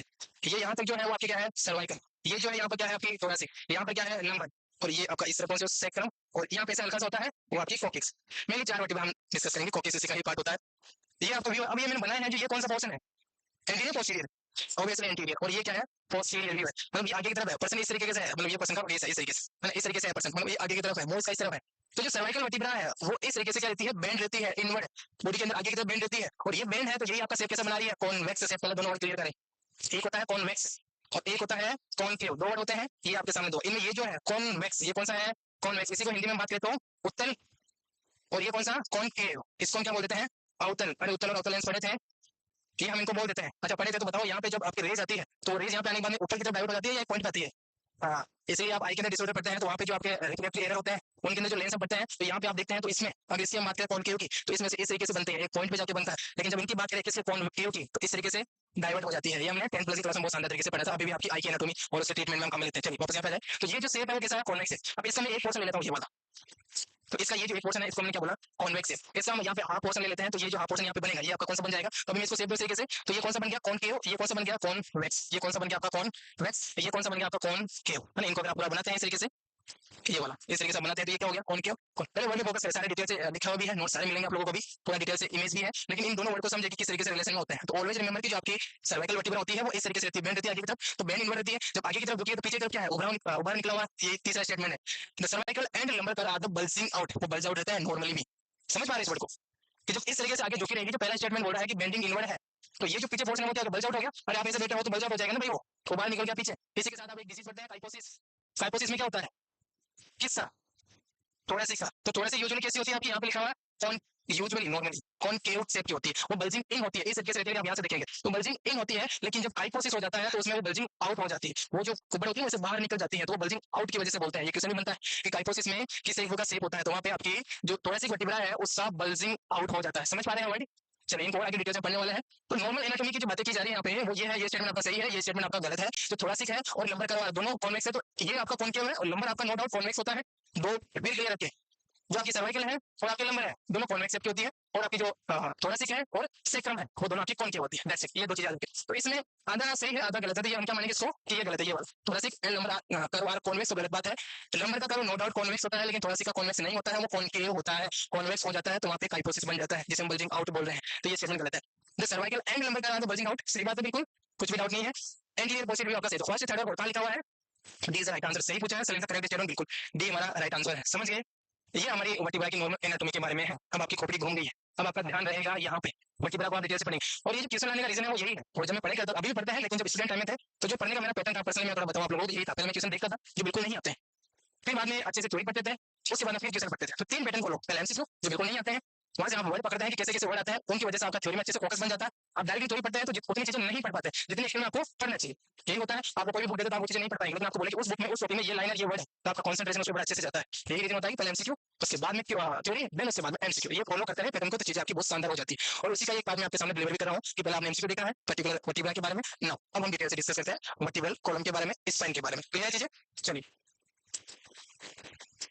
सर्कुलर सिस्टम खोपड़ी में घुस रहा है आप लोगों की, एक एक बोन बोन के अंदर जमा हो जाना चाहिए ये सर्कुलर सिस्टम। क्वेश्चन कहीं से और धीरे धीरे हम आगे बढ़ते रहेंगे तो और क्लास और सिस्टम को एंजॉय करते रहेंगे। शुरुआत में सर्कुलर सिस्टम से कर रहे हैं, तो आपकी आंखें हैं वो अच्छे से खुली रहे, समझ में आए चीजें। कुछ भी डाउट हो तो वो भी पूछे, लेकिन ऐसे साइलेंटली नहीं बैठे। वर्टिब्रल कॉलम में, वर्टिब्रल कॉलम, कॉलम में क्यों बोला? क्योंकि एक स्टेप में, एक शेप में है, इसलिए इसको कॉलम। जैसे ये है तो ये क्या है? कॉलम है। कौन सी कॉलम है? इधर से थर्ड है और इधर से ये फोर है। ये कॉलम है तो इधर से थर्ड है इधर से फोर। कॉलम क्या बोला? एक बेंच है उसको नहीं बोला, पूरा एक रो बना हुआ है, इसलिए इसको हमने क्या बोला? कॉलम। तो वर्टिब्रल कॉलम, इन्हीं को हम क्या बोलते हैं? स्पाइन। क्या बोलेंगे? स्पाइन। और इसी को हम क्या बोल देते हैं? और बैकबोन। सारे इसी के नाम है, वर्टिब्रा है, बैकबोन है, वर्टिब्रल कॉलम है, ये आपको याद है। तो vertebral column also called spine. लिखिए नहीं बच्चों, मैं आपको टाइम दे दूंगा, प्लीज टाइम दे दिया जाएगा, इधर ध्यान दे दूंगा, सफिशिएंट टाइम दे दूंगा, मोर देन सफिशिएंट टाइम आपको दिया जाएगा। अच्छे से लिखना, लेकिन अभी यहाँ पे ध्यान दे लो। चलिए, spine, backbone and spinal column. Spine, backbone, spinal column make up the two fifth of the total height. एक वर्ड बस मेंशन किया हुआ है कि आपकी जो टोटल हाइट है उसमें ये रोल प्ले करता है। टू फिफ्थ, इसका क्या मतलब है? टू फिफ्थ कि टोटल हाइट का कितना हिस्सा? दो हिस्से। जैसे कि सपोज आपकी हाइट 5 फीट है, एक इंडियन हाइट 5 से 6 फीट के बीच में होती है, तो सपोज 5 फीट है तो 5 फीट में से दो हिस्से और कितने हो गए? 2 फीट। तो 2 फीट आपका कौन सा रोल प्ले करता है? Vertebral column. 2 फीट। और इसको हम क्या बोल सकते हैं? परसेंटेज में कैलकुलेट करें तो how many percentage of the total body size? 20%, 40। दो हिस्से नहीं, 20 नहीं, 40% है ना? दो हिस्से हैं, अरे 100% है। इसको आप डिवाइड करो 5 हिस्सों में, 5 में डिवाइड करते कितने कितने बनेंगे? 20-20 है ना? 20-20। और अब हमें कितने दो हिस्से बनाना है ना, तो दो हिस्से ये होंगे, तो टोटल हाइट का कितना? 40%। ऐसे भी आप याद रख सकते, टोटल हाइट का 40%, या फिर to tip of the height. वैसे याद रखे या ऐसे कैसे भी याद हो, याद रखिए बस। परसेंटेज कैलकुलेट करना सीखे, मैथ थोड़ी वीक है, होती है वीक, धीरे धीरे सुधार लेंगे, टाइम के साथ साथ में सुधरेगी, लेकिन सुधारना है, अभी कोई ऑप्शन नहीं है ना? ये जो मैथ के क्वेश्चंस होते हैं ये बोनस देके जाते हैं बच्चों आप लोगों को, थोड़ा सा काम करें इन चीजों पे। Compound of the series of the bone, series of bone है उन सबसे मिलकर हमारी वर्टिब्रल कॉलम बनी होती है। सीरीज क्यों बोला है? क्योंकि कंटिन्यूएशन में रहते हैं, कंटिन्यूएशन में होती है, इसलिए इसको क्या बोला? सीरीज ऑफ द बोन, इसको वर्टिब्रा। अगर एक है तो वर्टिब्रा, बहुत सारे तो वर्टिब्रा, इस तरीके से है। तो सीरीज ऑफ द बोन के साथ में कंपोज होती है, वर्टिब्रा बोलते हैं। And connective tissue, in between the connective tissue होते हैं, और इन बिटवीन आपकी जो मेन डिस्क होती है जिसे हम क्या बोलते हैं? Intervertebral disc. जब स्पाइन के अंदर हर्निया होता है, सुना ही होगा आप लोगों ने, स्पाइन में जो हर्निया होता है वो बोन का नहीं होता है, वो उस डिस्क का होता है। वो डिस्क वहां से डिसलोकेट हो जाती है, और उस डिस्क के भी दो पार्ट बनते हैं, उस डिस्क के भी दो पार्ट बनते हैं, वो भी अभी आगे डिस्कस करेंगे डिटेल से। तो कौन सा पार्ट का होता है वो इंपॉर्टेंट है। एक ही पार्ट होता है, बीच वाला पार्ट होता है ना, न्यूक्लियस सल्पोसिस, है ना? तो दो पार्ट होते हैं, तो उसमें जो हर्निया होता है वो उस पार्ट का होता है, वर्टिब्रा का नहीं होता है। तो उनको ऐसे कनेक्टिव टिश्यू कंसीडर कर रहे हैं। कनेक्टिव टिश्यू मतलब जो कनेक्ट करने वाले होते हैं। तो सिंपली वर्ड है कि compose series of the bone, bone को क्या बोलते हैं? वर्टिब्रा। वर्टिब्रा से मिलकर एक कॉलम बनता है, एक सीरीज बनती है, उस सीरीज को नेम दे दिया जाता है आपका वर्टिब्रल कॉलम, बैकबोन और आपका spine. Posterior part of the rib cage, posterior part बनाता है, पोस्टीरियर में भी मिडल, याद रखिए पोस्टीरियर में भी मिडल पोर्शन है ना, क्योंकि मिडल में होता है। ऐसा तो नहीं किसी वर्टिब्रा यहाँ पे है, आ जाती है वर्टिब्रा आपकी साइड में आ जाती है, उसके उस टाइम कौन सी कंडीशन बनती है? सोलियोसिस। सोलियोसिस में वर्टिब्रा होती है वो आपकी डाइवर्ट हो जाती है, एसएफ होती है। एसएफ कब? एंटीरियर पोस्टीरियर व्यू के अंदर। बोन में आपको कैसे दिखेगी? स्ट्रेट दिखेगी, लेकिन जैसे वो डाइवर्ट हो जाती है एंटीरियर पोस्टीरियर से, इस तरीके से कुछ हो जाएगी, तो वो क्या बन जाता है आपका? लेटरल डाइवर्जन हो जाता है। वो नॉर्मल स्ट्रक्चर नहीं है, ऑब्नॉर्मलिटी है। Posterior part of the rib बनाती है trunk of the body, main जो धड़ वाला पोर्शन है आपकी बॉडी का, ट्रंक वाला पोर्शन है, उसमें ये रोल प्ले करती है। बेसिक सी बात है। लेंथ लगभग है 70 सेंटीमीटर इन द मेल और लगभग 60 सेंटीमीटर इन द फीमेल। तो वही बात आ गई, 60 सेंटीमीटर तो आपका कितना हो गया? लगभग 2 फीट, और नोट लगभग 2 फीट ही हो गया तो, और 70 सेंटीमीटर तो वो 2 फीट ही हो गया। अभी मैंने बात की थी कि 5 फीट इंडियन जो साइज होती है उसके अकॉर्डिंग 70 सेंटीमीटर, इसमें कितने फीट हो गया? कल ही पढ़ा था हमने। 1 फीट में कितना होता है?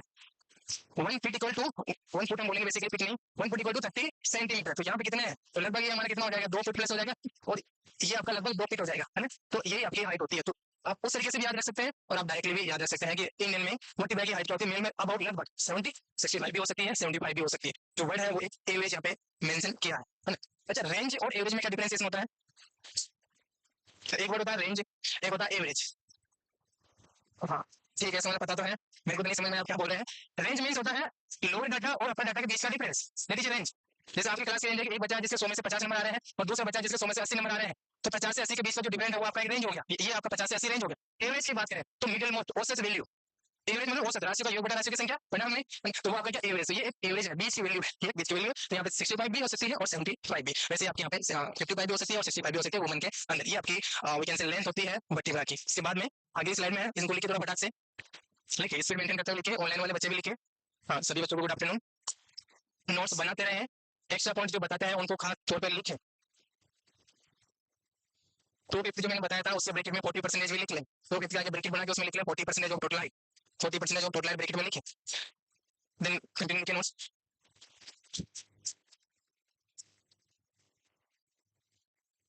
क्या भाई हो गए नोट्स, साथ ही लिख लिए,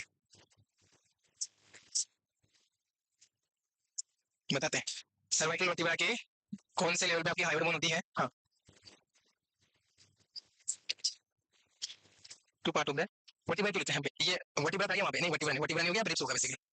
तो उस टाइम बोल सकते हो, है ना, बोलने का राइट है आप लोगों को, बता सकते हैं आप। बेसिकली जो रिप्सी है रेस आपकी कनेक्ट होती है इन बिटवीन, कहाँ लोकेटेड होती है आपके स्टेनम और वर्टिब्रा, तो रिप्सी है ना, ऐसे लिखे। क्या गेमर या गेवर क्या नाम है भाई, चलिए लिखिए नोट्स लिखिए फटाक से।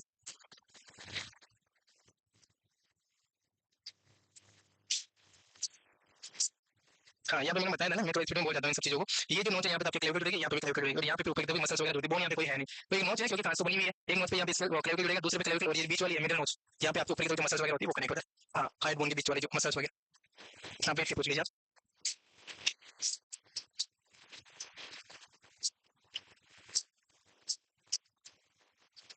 हाँ ये भी आपका जेन्युइन डाउट है, हम कार्टिलेज पढ़ेंगे, तो जो कार्टिलेज होते हैं उनको हम सॉफ्ट बोन बोलते हैं, है ना। कुछ बोनी स्ट्रक्चर को जोड़ने वाला अलग से पोर्शन होता है उसको हम सॉफ्ट बोन बोलते हैं, कार्टिलेज बोलते हैं। और कार्टिलेज के डिफरेंट डिफरेंट टाइप्स है, बहुत सारे डिस्कस करेंगे, है ना। तो वहाँ पे ये जो आपका डाउट है वो क्लियर हो जाएगा, अभी परेशान नहीं हो जो बताया, बस उसको एज इट इज याद रखिए, क्योंकि कार्टिलेज के अलग अलग टाइप्स है, तो वो भी हम आगे जानेंगे। क्या भाई, हाँ जी, हाँ बहुत शानदार, ये क्वेश्चन पूछना है ताकि सभी लोगों को लगे कि वास्तव में आप जो बेटा है आपका माइंड बहुत शानदार तरीके से काम कर रहा है। कॉन्वेक्स और कॉनकेव किस तरीके से हम डिसाइड करते हैं, है ना, बताइए भाई, बड़ा शानदार क्वेश्चन आया है। कॉन्वेक्स और जो कॉनकेव हमने बोला है यहाँ पे, वो कौन सी साइड से आप डिसाइड करते हैं, एंटीरियर या पोस्टीरियर। एंटीरियर साइड से, मैं तो आपको पोस्टीरियर बता रहा था, मैं तो आपको पोस्टीरियर बता रहा था ना भाई, तो आप एंटीरियर देखेंगे और या पोस्टीरियर। ये जो हमने यहाँ पे सेप बनाया था, ये जो आपकी सर्वाइकल वर्टिब्रा है यहाँ पे, कि आपका एंटीरियर भी हो गया, ये पोस्टीरियर हो गया, और हमने इसको क्या बोला था, कॉन्वेक्स, और ये एनाटॉमी स्ट्रक्चर बना के उसके बाद में ये आपका जो नीचे वाला पोर्शन है थोड़ा वाला, वो कौन सा हो गया, कॉनकेव। तो अब इसको कॉन्वेक्स बोला है, तो कॉन्वेक्स जो बोला है वो किस तरीके से डिसाइड करेंगे, अब इधर से देखेंगे या पीछे से देखेंगे आप। आगे से देखेंगे तो फिर आपको इस तरीके से लगेगा, लेकिन आगे से पूरी स्ट्रक्चर जो बनती है वो इस तरीके से बन जाएगी। इसमें हल्का सा कंफ्यूजन हो सकता है, तो सिंपली आप याद रखिए, इसको हम पोस्टीरियरली जब देखते हैं, आप साइड से आप देखते हैं तो ये ऐसे उभरा हुआ दिखता है, ये बेंड रहता है आगे की तरफ, इस तरीके से बेंड रहता है, तो यूजुअली तो ये दिखता तो आपको कॉन्वेक्स है वो पोस्टीरियर साइड से है ना, दिखता तो आपको ये पोस्टीरियर साइड से, लेकिन जब आप एंटीरियरली इसको बोलते हैं कि ये बेंड आगे की तरफ होता है ना, बेंड ये आगे की तरफ होता है, तो आप एंटीरियर व्यू में इसको कॉन्वेक्स बोलेंगे। हल्का सा कंफ्यूजन हो सकता है, समझ पा रहे हैं बात को। तीन वर्ड है यहाँ पे, एक बेंड इनवर्ड हो रखा है, एक बल्जिंग इन है, और एक कॉन्वेक्स है, तीनों सिमिलर वर्ड है, तीनों सिमिलर वर्ड है, तो इनमें ज्यादा कंफ्यूजन नहीं है। सिंपली आप याद रखिए कि आपकी जो वर्टिब्रा है उसको आप साइड से देखते हैं तो पीछे से आपको उभरा दिखता है, और वो आपका बेसिकली वी डोंट से कि एंटीरियर और पोस्टीरियर से, ये हमारा बेस्ट है कि लेटरल से आपको दिखता है, क्योंकि एंटीरियर आप देखेंगे तो आपकी वर्टिब्रा है वो तो आपको सीधी दिखती है, समझ गए। और अगर थोड़ा डिटेल समझाएं तो एंटीरियर से अगर आप देखें तो आप कैसे डिसाइड करेंगे कि ये कॉन्वेक्स है या कॉनकेव है। एंटीरियर पोस्टीरियर में तो अभी हमने बोला है कि आपकी वर्टिब्रा स्ट्रेट होती है, सीधी दिखती है, वहां पे जो कॉन्वेक्स है कॉनकेव है वो कहां से आ गया, तो that is the lateral view, clear है। तो एंटीरियर पोर्शन ना बोल के बेस्ट है कि लेटरल व्यू बोले, और कॉन्वेक्स और कॉनकेव डिसाइड करते हैं तो पोस्टीरियर व्यू आप डेफिनेटली तरीके से याद रखिए ताकि कंफ्यूजन नहीं हो, क्लियर है, क्लियर है। और कुछ डाउट, जब यहाँ से वहां घूम के आते हैं तो बड़े शानदार डाउट आप पूछ सकते हो बच्चों, कोई भी डाउट नहीं। और ये जो बेटे हैं वो आपके ही कलीग है, कोई और नहीं है, है ना, तो हेजिटेशन नहीं रखें, हम समझ सकते हैं कि हेजिटेशन होता है ना, लेकिन आप रिलीव पूछ सकते हैं। हो गया, अभी तक नहीं हुआ, हाँ इतना टाइम तो नहीं दिया जाएगा भाई बिल्कुल भी, लेकिन नहीं थोड़ा देख लेंगे। फंक्शन की बात करें तो ये जस्ट एक वर्टिब्रल कॉलम की बात करें, एक एक वर्टिब्रा को तो डिटेल से डिस्कस करेंगे अभी, ये जस्ट मात्र वर्टिब्रल कॉलम, स्पाइन के बारे में एक इंट्रोडक्शन पोर्शन है, स्पाइन का क्या काम है वो है, बाकी एक एक वर्टिब्रा को तो भी खोल के डिस्कस हम करेंगे, बाकी पर्टिकुलर एक वर्टिब्रा की एनाटॉमिकल स्ट्रक्चर कैसी होती है, वर्टिब्रा की जो इरेगुलर शेप में इसको कंसीडर करते हैं तो इसके अंदर अलग अलग प्रोसेस होती है। स्पाइन प्रोसेस होती है, साइड में आपकी ट्रांसवर्स होती है, पीछे स्पाइन प्रोसेस होती है, बीच में आपका फोरामेन बनता है जिसमें आपका स्पाइनल कॉर्ड रहता है, फिर आगे तो बॉडी रहती है, लेमिना रहता है, आपकी वर्टिब्रल नोच होती है, बहुत सारी स्ट्रक्चर होती है। पर्टिकुलर एक वर्टिब्रा को भी जानेंगे, सारी वर्टिब्रा को भी अभी जानेंगे। ये जस्ट मात्र वर्टिब्रल कॉलम के बारे में है।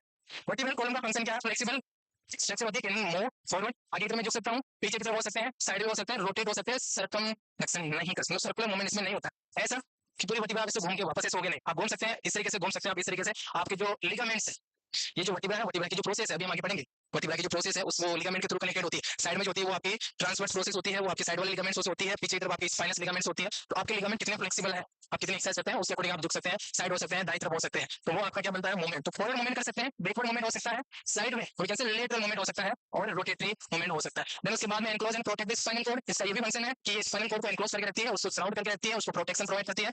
It support the head, head को सपोर्ट करती है, और हेड को भी सपोर्ट करने वाली पर्टिकुलर वर्टिब्रा की बात करें तो कौन सी है? Cervical vertebra. और सर्वाइकल में भी आपकी C1, और C1 का क्या नाम है? एटलस। C1 एटलस, वो मेनली सपोर्ट करती है, तो आपकी हेड को भी सपोर्ट करती है। Then serve as the point of attachment for the ribs, pelvic girdle, muscles of the back and upper elbow, इनके लिए अटैचमेंट पॉइंट भी बनता है। सिंपल से लिखा हुआ है कि रिब्स के लिए जो आपकी थोरेसिक वर्टिब्रा मेनली रिस्पांसिबल रहेगी, pelvic girdle आपके नीचे से pelvic girdle कौन सी बोन के साथ जुड़ते हैं? अब फीमर नहीं है, फीमर तो पैरों की होगी। वर्टिब्रा की बात करें उसके प्रोस्पेक्टिव से बताएं, सेक्रम के साथ है, इसलिए तो वहां पे जॉइंट बनता है, सेक्रोइलियक जॉइंट। कॉक्सिजल ही है, कॉक्सिजल भी होता है, सेक्रोकॉक्सिजल तो नीचे की तरफ होता है, लेकिन सेक्रोकॉक्सिजल तो वर्टिब्रा के जॉइंट हो गया ना। यहाँ पे जो जॉइंट की हम बात कर रहे हैं, joint between the pelvic गिर्डल and vertebra, तो वर्टिब्रा के प्रोस्पेक्टिव सिंबल सेक्रोकॉक्सिजल जॉइंट भी होता है, लेकिन वो तो कॉक्सिक्स भी वर्टिब्रा का ही पार्ट है ना भाई, तो उस जॉइंट की हम बात नहीं कर रहे। और आपकी जो बे की मसल्स वगैरह है, अपर लिम्स है, इनको भी, इनकी मसल्स को भी ये कनेक्ट करता है, कनेक्ट होती है यहाँ पे अपर लिम्स से यहाँ पे वर्टिब्रा के यहाँ पे, तो यहाँ से जो मसल्स होती है हम पढ़ेंगे शानदार तरीके से। पीछे जो आपकी मसल्स होती है सबसे बड़ी जो होती है लेसिसिमस मसल्स के नाम से हम जानते हैं, तो ये जो मसल्स होती है पूरी जुड़ती है आपकी, तो मसल्स को कनेक्ट करने के लिए भी एक अटैचमेंट पॉइंट प्रोवाइड करते हैं। तो ये सिंपल सा फंक्शन होगा, बट आप लिखें इनको कौन कौन से फंक्शन होते हैं वर्टिब्रा के, ये ओवरऑल है, ये हमारा ओवरऑल है। बाकी स्पेसिफिक जो फंक्शन है वो हम अभी जानेंगे वन बाय वन।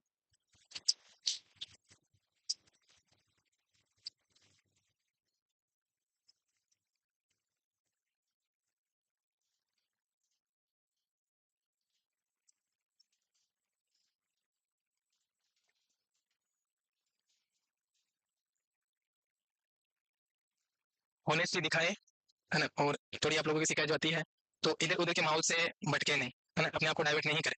जिस भी जगह है यहाँ पे, जिस भी जगह है भरोसे से बैठे रहे, नहीं लगता है तो साइलेंटली निकल जाए, आसपास के एनवायरमेंट को भी खराब नहीं करे, खुद की साइकोलॉजी को भी खराब नहीं करे, है ना। कहीं पर भी कोई सा भी इंस्टीट्यूट हो, कोई सा भी चाहते ही आपको सिलेक्शन देना, ऐसा कहीं पॉसिबल नहीं है बच्चों, मेहनत आपको ही करना पड़ेगा। यहाँ पे आपको एक गाइडलाइन मात्र प्रोवाइड कर दी जाती है कि बच्चों ऐसे पढ़ना है, बच्चों इस चीज को ऐसे रखना है, इस तरीके से पढ़ना है, ऐसे टाइम मैनेज करना, ये क्वेश्चन आपको सोल्व करना, ये चीज आपको एक गाइडेंस के रूप में हर जगह कोशिश की जाती है अपने अपने तरीके से बेस्ट करने की, है ना। कोई भी इंस्टीट्यूट ऐसा नहीं है कि आपको बढ़िया नहीं, अपने तरीके से बेस्ट करना चाहता है, सब इंस्टीट्यूट चाहता है। तो जिस भी जगह है भरोसा के साथ रहे और इस फैमिली को और ग्रोथ करने की कोशिश करें, है ना। आपके जो कलीग है, आपके जो फ्रेंड्स हैं, उनको बताया कि एक्चुअली किस लेवल की चीज आपकी यहाँ पे चलती है, आपको मिलती है, किस तरीके से आपको मॉडिफाई किया जा रहा है, आप खुद अपने आप में चेंजेस ऑब्जर्व कर सकते हैं कि जो जब आपने बेच ज्वाइन किया था उस टाइम में जो आपका लेवल था, और जब आपका एक बेच कंप्लीट हो जाता है उस टाइम जो आपका लेवल होता है पूरा अलग होता है, पूरा चेंज हो जाता है। तो पॉजिटिव तरीके से रहें और इस फैमिली को थोड़ा बढ़ाने की भी सोचें, है ना, डाइवर्ट नहीं करें, लोगों को जोड़ने की कोशिश करें।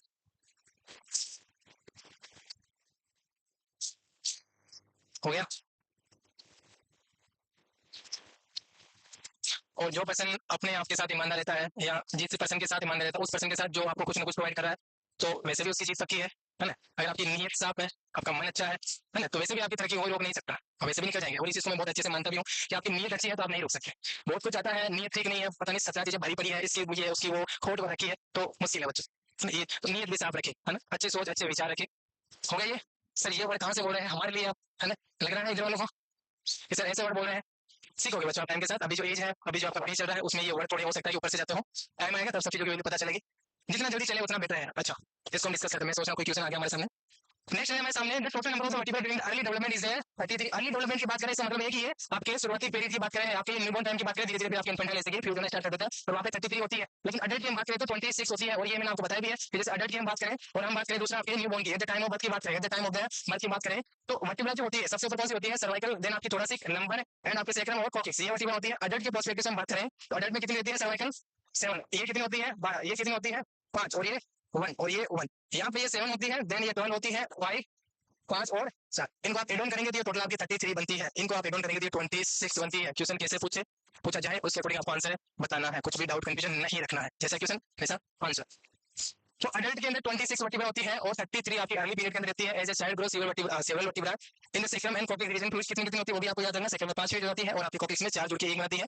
Adult vertebra column content 26 vertebra, ये खास बात। अडल्ट के अंदर कितनी होती है 26 वर्टिब्रा, ये आपको याद रखना। जैसे कि मैंने सीक्वेंसली बता दिया, ये सीक्वेंस क्वेश्चन पूछा जाता है, ये वर्ड ऑप्शंस होते हैं जो कि राइट ऑप्शन ये मैं ओनली यहाँ पे मेंशन करूंगा, C7 T12 L5 S1 और C1 ये ऑप्शन होते हैं। और अदर ऑप्शन के अंदर इनकी सीक्वेंस चेंज कर दी जाएगी, S1 से S5 कर दिया जाएगा, S C1 से C4, फिर ऑप्शन C बना के यहाँ पे 3 फुट भी लिख दिया जाएगा। राइट ऑप्शन आपका ये रहता है, ये सीक्वेंस एक्जेक्टली आपकी ऑप्शन के अंदर मेंशन करके होती है एग्जाम के अंदर। तो ये भी आपको याद रखना। अडल्ट वर्टिब्रा कॉलम 26 होती है, सीक्वेंस आपके सामने। डिस्ट्रीब्यूटेड एज, अरे देखो मत भाइयों, लगे पड़े हैं, पता नहीं कहीं जाना है आप लोगों को, या कोई ट्रेन मिस हो रही है, कहीं बाहर जाना है, मतलब लिख के जा रहे हैं, कर्म फूट जाएंगे तुम्हारे, मान जाओ बात मेरी। जब बोला जाता है कि मत लिखो, टाइम दिया, मैं टाइम दे रहा हूँ ना, अभी तो पहले माना जाता है कि टाइम नहीं, थोड़ी स्पीड, अभी मैंने कंट्रोल कर ली स्पीड, आपके अकॉर्डिंग मोटिफाई हो रहे हैं, आप लोग तो हमारे अकॉर्डिंग मोटिफाई होते नहीं है, तो हमें बदलना पड़ रहा है, आप लोगों के लिए बदल रहे हैं। बात मानो ही, टाइम दिया जाएगा, देख लो आगे, है ना। किताबें बड़ी बड़ी मैं बता रहा हूँ, दुनिया भर के नोट्स हैं, यहाँ से वहां से बहुत सारे नोट्स हैं, और इतने नोट्स अभी तो सब कुछ अवेलेबल है, ऑनलाइन दे दो, ई बुक्स है, ऐसे मत पढ़ो, ई बुक्स में पढ़ लो, हार्ड कॉपी नहीं है, सॉफ्ट कॉपी है, मतलब कितने एडवांस चीजें हैं आपके पास, सब कुछ अवेलेबल है, बहुत सारे नोट्स है, सीख लो, इधर ध्यान दे लो, बाद में लिख लेना, बार बार क्या बोलना पड़ेगा, बच्चे थोड़ी आप लोग, सर्वाइकल बच्चे ही हैं, हाँ बच्चे ही हैं, अभी तो नौकरी नहीं लगे हैं आप लोग, लेकिन इतने छोटे बच्चे भी नहीं कि नहीं समझते हैं, समझ जाते हैं। सर्वाइकल वर्टिब्रा साथ होती है, और ऐसे जो जिद्दी होते हैं, ऐसे जो जिद्दीपना दिखाते हैं, फिर उनकी जो नेक्स्ट जनरेशन बनती है वो भी जिद्दी बनने की होती है। जिद्दीपना नहीं दिखा है, नहीं तो ये जो मेरा श्राप है लग सकता है आप लोगों को, हाँ लगता है मेरा श्राप, बता रहा हूँ। सर्वाइकल वर्टिब्रा 7, ठीक है, इधर फोकस करो। सर्वाइकल वर्टिब्रा 7, थोरेसिक आपकी 12, लंबर आपकी 5, और ये लार्जेस्ट, तो ये भी हम डिस्कस करेंगे अभी। सेक्रम आपकी 1 और कॉकेस आपकी 1 होती है, लिखे बटा इनको अब लिखे, आराम से खुल के लिखे, है ना। अब आपको श्राप नहीं दिया जाएगा, लिख सकते हैं आप। हाँ अच्छा श्राप भी देंगे, अच्छा श्राप हर रोज देते ही है, हर रोज देता है कि आप लोग जल्दी से सेलेक्ट हो, आप लोग जल्दी से सेलेक्ट हो, आप सेलेक्ट हो गए तो हमें क्या मिलेगा, मिठाई तो खिलाओगे एटलीस्ट, अरे इतने तो हो आप लोग, नहीं खिलाओगे, मिठाई तो खिलाओगे यार। हाँ ये सब कहने की बातें होती है कि सर ये करेंगे वो करेंगे, बाद में वो भी नहीं दिखाते हैं, ऐसा होता है भाई। चलिए नहीं, आप अच्छे बच्चे हैं, आप इतने अच्छे बच्चे हैं कि 3 महीनों की सैलरी हमें दे देंगे, नहीं नहीं जी, नहीं बच्चों बिल्कुल नहीं, ये जस्ट मजाक की बातें हैं, हाँ मजाक की बात है। आप लोग सेलेक्ट हो जाए और आपकी जो खुशियां हैं, आपके पेरेंट्स की खुशियां हैं, वही हमारे लिए सब कुछ है बच्चों, है ना। जैसे हम आज यहाँ पे आए हैं आपकी तरह, तो हमारी जिम्मेदारी बन जाती है कि आप लोगों को भी उस जगह पहुंचाए जिस जगह हम है ना, तो वही एक खुशी है, वही आप लोगों की तरफ से गिफ्ट हो जाएगा, बस आप सेलेक्ट हो जाए, आपके चेहरे में खुशी आ जाए, सबसे खास आपके पेरेंट्स खुश हो जाए भाई, है ना। आप तो वैसे भी खुशी है, कमाई हुई घर से आ रही है ना, टेंशन तो उनको है जो हर रोज आपके लिए भेज रहे हैं, तो उनकी खुशी थोड़ी ज्यादा इंपॉर्टेंट है हमारे लिए, आपके लिए भी है, वो खुश हो जाए, पेरेंट्स हैप्पी रहे आपके।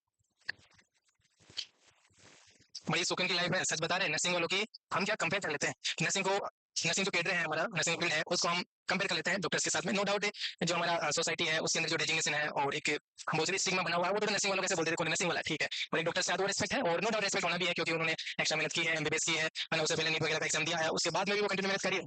लेकिन वास्तविकता आप देखोगे, सुकून जो बच्चा आप देखोगे, 6 घंटे की नौकरी है, उसके बाद में इतना बड़ा आराम है कि इतना सुकून है, इतना टाइम में थक जाते हैं यार, मतलब तीनों सोचते हैं कि आज क्या देखें, आज क्या करें, आज क्या करें, कितना घूम सकते हैं आप। बहुत सारे हमारे क्लासमेट हैं जो ऋषिकेश गए हुए हैं, ऋषिकेश मतलब आप समझ सकते हैं कितनी शानदार जगह है, 1 साल है, 2 साल 6 साल बाद में तो मतलब 3 साल तो मुश्किल से, 2 साल 3 साल थक गए, अरे यार बस कितना घूमना है, घूम लिए कितना, मतलब एक लिमिट होती है हर चीज की, है ना। और जो सुकून है, टाइम है सबसे बड़ा, 6 घंटे की ड्यूटी है आप लोगों की, उसके बाद में कोई नहीं पूछेगा कि आप कहाँ जा रहे हो, 6 घंटे में आपको ईमानदारी से काम करना है, हम कंपेयर नहीं करना, डॉक्टर्स होते हैं नो डाउट मैंने देखा कि, लेकिन उनके लिए भाग दौड़ उतनी होती है, आप तो सिलेक्शन होते हैं, आपकी किताबों का पता नहीं रहता है, वो तो लाइफ टाइम तक पढ़ते रहते हैं, तो मेहनत भी है बच्चों, है ना, तो उस लेवल की रिस्पेक्ट भी है, उनके लिए कोई प्रॉब्लम नहीं है, आप मेहनत करते हैं तो हम भी बन जाते हैं, कुछ कुछ रीजन होता है ना, तो तुलना नहीं करें, सुकून देकर जो है आपके पास उसको एंजॉय करें, क्योंकि आपके पास जो है दुनिया में 50% लोगों के पास वो भी नहीं है, नॉट 80%, बहुत सारे हैं अपने इंडिया में ही है कि आपके पास जो है वाकई में वो काफी लोगों के पास नहीं है ना, जो आप इतने सुंदर सुंदर कपड़े पहन के बैठे हैं, स्वेटर पहन के बैठे हैं, ऐसे सर्दी में लोगों के पास नहीं है भाई, है ना, तो ये भी आप बहुत सौभाग्य की बात है, बहुत लकी है, आप इन चीजों को समझते हैं और मानते हैं, तो हो गया। चलिए वो सीक्वेंस जरूर लिखना हो, तो ये खास है ना, सीक्वेंस जरूर लिखना है, जो C7 T12 और L5, ये तो आपकी अडल्ट की हो गई, और अगर पीरियड की बात करें तो वो भी लिख ले, है ना, और वो भी लिखे C7 T12 L5 पे S5 पे C4, ईमानदारी से बताया किस बच्चे ने लिखा है ये वाला सीक्वेंस, ये लिखा है, क्या बात है, फिर तो गारंटेड आप सही ट्रैक पे हैं, मतलब आपको थोड़ा हिंट दिया जाता है, आप एडवांस चलते हो, चीज को मैनेज कर लेते हैं, समझ लो you are on the right track, सच बात है बच्चों, तो ये भी लिख ले in pain at the time of, मतलब कुछ कुछ लोगों ने ऐसे ऐसे कर दिया क्योंकि आसपास में बगल में कोई बैठा था या बैठी थी, किया ऐसा, चलिए नहीं, आप ईमानदार बच्चे हैं, आप सच में मेहनत करते हैं। चलिए आगे बढ़ते हैं। अच्छा नोट एक और लिखिए, ये थोड़ा पीछे रहेगा तो मैं इसको बताने वाला हूँ आपके सामने, बस cervical thoracic and lumbar vertebra are the movable but the sacrum and coccyx are not, ये खास पॉइंट है, लिखिए इसको साथ साथ मिलकर इसको लिखा हुआ क्या कि जो सर्वाइकल वर्टिब्रा है, थोरेसिक वर्टिब्रा है और लंबर वर्टिब्रा है, ये तीनों ही मूवेबल वर्टिब्रा होती है, तीनों में मूवमेंट होता है, जो भी मूवमेंट हमने देखा था एंटीरियर पोस्टीरियर साइड में, वो मूवमेंट तीनों के अंदर होता है, लेकिन सेक्रम एंड कोकिक्स इनमें मूवमेंट नहीं होता है, क्यों? हुँ? हाँ प्रेगनेंसी में थोड़ा सा चेंजेस होता है, बिल्कुल आपकी बात कंसीडर की जाती है, लेकिन यूजुअली नॉर्मल अभी एनाटॉमिक स्ट्रक्चर की बात करें तो मूवमेंट नहीं होता, उसके पीछे रीजन भी है और ठोस रीजन, आप लोग बताओ पहले क्यों मूवमेंट नहीं होता है, फ्यूज हो जाती है। क्या हो जाती है पता है भाई, इस आंसर बताने की कोशिश करें थोड़ा कि मूवमेंट क्यों नहीं। अच्छा सर्वाइकल वर्टिब्रल मूवमेंट करी है, थोड़ा सी वर्टिब्रल मूवमेंट करी है, लंबर कर रही है, लेकिन आपकी एक सेक्रम और कॉक्सिक्स नहीं करती है मूवमेंट। मतलब उनमें नो डोंट से थोड़ा बहुत मूवमेंट होता है, जैसे प्रेगनेंसी के टाइम में जो सेक्रम और कॉक्सिक्स हल्की से पीछे चली जाती है, लेकिन फिर ये मूवमेंट जैसे आगे जो पीछे साइड में ये वाला मूवमेंट इनके अंदर नहीं होता। क्यों? तो पहला रीजन तो हाँ ठीक है, मैं बता देता हूँ, सुन लो। पहला रीजन तो ये कि ये फ्यूज रहती है ना। और दूसरा रीजन जो सबसे खास है, इनके अंदर कौन सी आपकी सेक्रम एंड कॉक्सिक्स, यहाँ पर आपकी इंटरवर्टिब्रल डिस्क नहीं होती है। इन आपकी इंटरवर्टिब्रल डिस्क नहीं होती है, इसलिए यहाँ पे मूवमेंट नहीं होता है। कनेक्टिविटी वही है, तो डायरेक्टली कनेक्टेड रहते हैं, वहाँ पे मूवमेंट नहीं होता। मतलब मूवमेंट इन द सेंस कि फ्री मूवमेंट जो हमने पढ़ा है अभी 4-5 मूवमेंट है वो नहीं होते, बाकी सिचुएशन के ऊपर हल्का फुल्का मूवमेंट रहता है वहाँ पे। ये खास पॉइंट है। और क्यों नहीं होता? बिकॉज ऑफ लिख ले ब्रैकेट में, बिकॉज ऑफ पहला रीजन तो लिखे fused together, and second region लिख ले यहाँ पे एब्सेंस ऑफ, ये ऊपर लिखा हूं मैं, इंटर यानी इन बिटवीन, कहां पे वर्टिब्रा के, तो इंटर वर्टिब्रल क्या है डिस्टेंस, तो इंटरवर्टिब्रल डिस्टेंस एब्सेंस लिखा हुआ है ना, ये जो लिखा हुआ है एब्सेंस ऑफ इंटरवर्टिब्रल डिस्क। पहला है फ्यूज टुगेदर, एक दूसरे के साथ फ्यूज हो जाती है, दूसरा फ्यूज हो जाती है, तो वहां पे बेसिकली फ्यूज हुई है। क्यों हुई है? क्योंकि वहां पे डिस्क प्रेजेंट नहीं थी। अच्छा एक क्वेश्चन बनता है यहाँ से, अडल्ट के अंदर हम बात करें 26 वर्टिब्रा होती है, इतना आप लोग समझ चुके हैं। 26 वर्टिब्रा होती है, और 26 वर्टिब्रा यहाँ पे नीचे की तरफ देख रहे हैं कि कॉक्सिक्स और जो सेक्रम वाला पोर्शन, कॉक्सिक्स और सेक्रम वाला जो पोर्शन है यहाँ पे आपकी डिस्क नहीं होती है। तो टोटल अगर हम डिस्क की बात करें इंटरवर्टिब्रल डिस्क की, तो कितनी होती है? ऑप्शन 26, 25, 24, 23, 4 या 3, 3। यहाँ पे आपके सामने एक एक्शन मान लेते हैं यहाँ पे in between coccyx and sacrum, दूसरा एक्शन मान लेते हैं सेक्रम एंड लंबर। लंबर के जो नीचे वाला पोर्शन है वो कॉक्सिक्स आपका सेक्रम वाला रहेगा, तो दो एक्शन वहां पे होगी, तो दो वर्टिब्रा नहीं है, सॉरी डिस्क यहाँ पे नहीं है। कितनी रहेगी पीछे? 24 होना चाहिए, स्पेस 24 है, तो 23 के बताया आप। खास खास साल से बताए कि एक कहाँ पे कम होती है, कहाँ पे सर्वाइकल, हाँ बहुत शानदार। एक जो एब्सेंट होती है वो रहती है आपके cervical vertebra C1 and C2 के बीच में, तो ये चीज बिल्कुल क्लियर करके रखें, है ना। तो वहां पे एक एब्सेंट है, नीचे दो एब्सेंट है, टोटल 23। इनके अंदर हम आगे जानेंगे, अभी फिलहाल करते हैं discuss about the vertebra. Clear है? तो क्यों मूवमेंट होता है, क्यों मूवमेंट नहीं होता है, कितनी वर्टिब्रा डिस्क होती है वो हमने जस्ट देखा, बाकी सारी चीजें आगे इंटरवर्टिब्रल डिस्क के बारे में भी यहाँ पे स्लाइड है हमारे सामने, तो वहाँ पे हम डिस्कस करेंगे। यहाँ पे फिलहाल ये चीज होगी नोट्स। आगे हम बढ़ते हैं नेक्स्ट हमारे वर्टिब्रा के बारे में। इसका एक इमेज है, उसके बाद में पर्टिकुलर वर्टिब्रा देखेंगे। तो इमेज में आप देखते हैं, तो ये व्यू कौन सा है आपका? ऑप्शन सुन लो पहले, ऑप्शन सुनो। ये जो है वो आपका कौन सा है? लेटरल व्यू है, पोस्टीरियर व्यू है, एंटीरियर व्यू है, ये ऑप्शन डी पोस्टीरियर और एंटीरियर दोनों ही है, दोनों ही है। हाँ ये वाला, ये जो व्यू है ये वाला एंटीरियर है, पोस्टीरियर है, नो डाउट है। आपका एंटीरियर आप देखेंगे तो भी सीधा है, पोस्टीरियर देखेंगे तो भी सीधा है। अगर आप वैसे सोच रहे हैं तो ये गलत है। क्यों? यहाँ पे आप देखेंगे तो ये जो वर्टिब्रा होती है, और वर्टिब्रा का जो सबसे बड़ा पोर्शन होता है जिसे हम वर्टिब्रल बॉडी बोलते हैं, वो आपका आगे की तरफ होता है। और यहाँ पे पीछे आप कुछ फील करोगे, आपके अगर वर्टिब्रा आप टच कर सकते हैं, तो यहाँ पे जो उभरा हुआ पोर्शन होता है, ये प्रोसेस होती है जिसको हम स्पाइनस प्रोसेस बोलते हैं, आगे हम पढ़ेंगे। तो ये जो स्पाइनस प्रोसेस है वो नहीं दिख रही आपको कहीं भी। और इस इमेज में जो ये वाला है कहाँ दिख रहा है आपको? इस इमेज के अंदर। और सबसे बड़ा हिंट जो मिला ये आपको ऐसे दिख रहा है आगे की तरफ, तो ये एंटीरियर व्यू है, दोनों नहीं है बच्चों। आप किस तरीके से सोचते हैं उस तरीके से आपके आंसर बन जाते हैं, वो गलत भी हो जाते हैं। तो थोड़ा सा और एक्स्ट्रा सोचें कि एंटीरियर पोस्टीरियर में नो डाउट स्ट्रेट होती है, स्ट्रेट ही है, लेकिन एंटीरियर है या पोस्टीरियर है। अगर इमेज यहाँ पे क्लियर आपके सामने कर रखी है तो उसी तरीके से आंसर बताना आप लोगों को कि ये एंटीरियर व्यू है, डेफिनेटली एंटीरियर व्यू है, क्योंकि वर्टिब्रल बॉडी हमें दिख रही है, ये वर्टिब्रल बॉडी हमें यहाँ पे दिख रही है। क्लियर है चीजें? यही से क्वेश्चन बनता है। सबसे जो लार्जेस्ट है आप देखेंगे, सबसे जो लार्जेस्ट है वो ये होती है लंबर वर्टिब्रा, और लंबर में भी L5, L5 आगे है नोट्स में, मैं पहले ही बता देता हूँ सब लोगों को। L5 is the largest vertebra. पांचों में से पूछे तो लंबर है, और लंबर में से भी पूछे कि लंबर 5 है, और 5 में से कौन सी है? That is L5। और इनके सीक्वेंस में आप देख रहे हैं, नंबरिंग में आप देख रहे हैं कि इनको भी हम सुपीरियर टू इंफीरियर नंबर दे रहे हैं। ये आपका 1 2 3 4 5 7 यहाँ पे, फिर आपका 1 2 3 4 5 7 नीचे की तरफ, फिर आपका 12 तक 1 2 3 4 5, तो नंबरिंग इनकी सुपीरियर टू इंफीरियर है, तो ये आपकी 5th नंबर की है, नीचे से ऊपर नहीं जाए।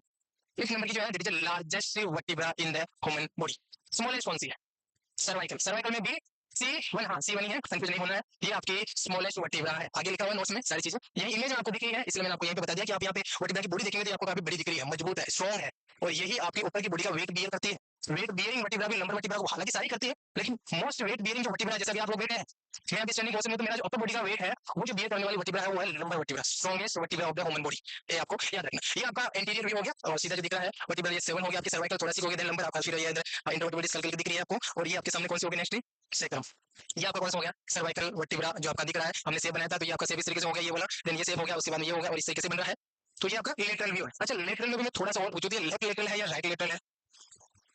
बताइए। राइट लेटरल, आप कब राइट लेटरल बोलते हैं, कब लेफ्ट लेटरल बोलते हैं? क्या डेफिनेशन होती है?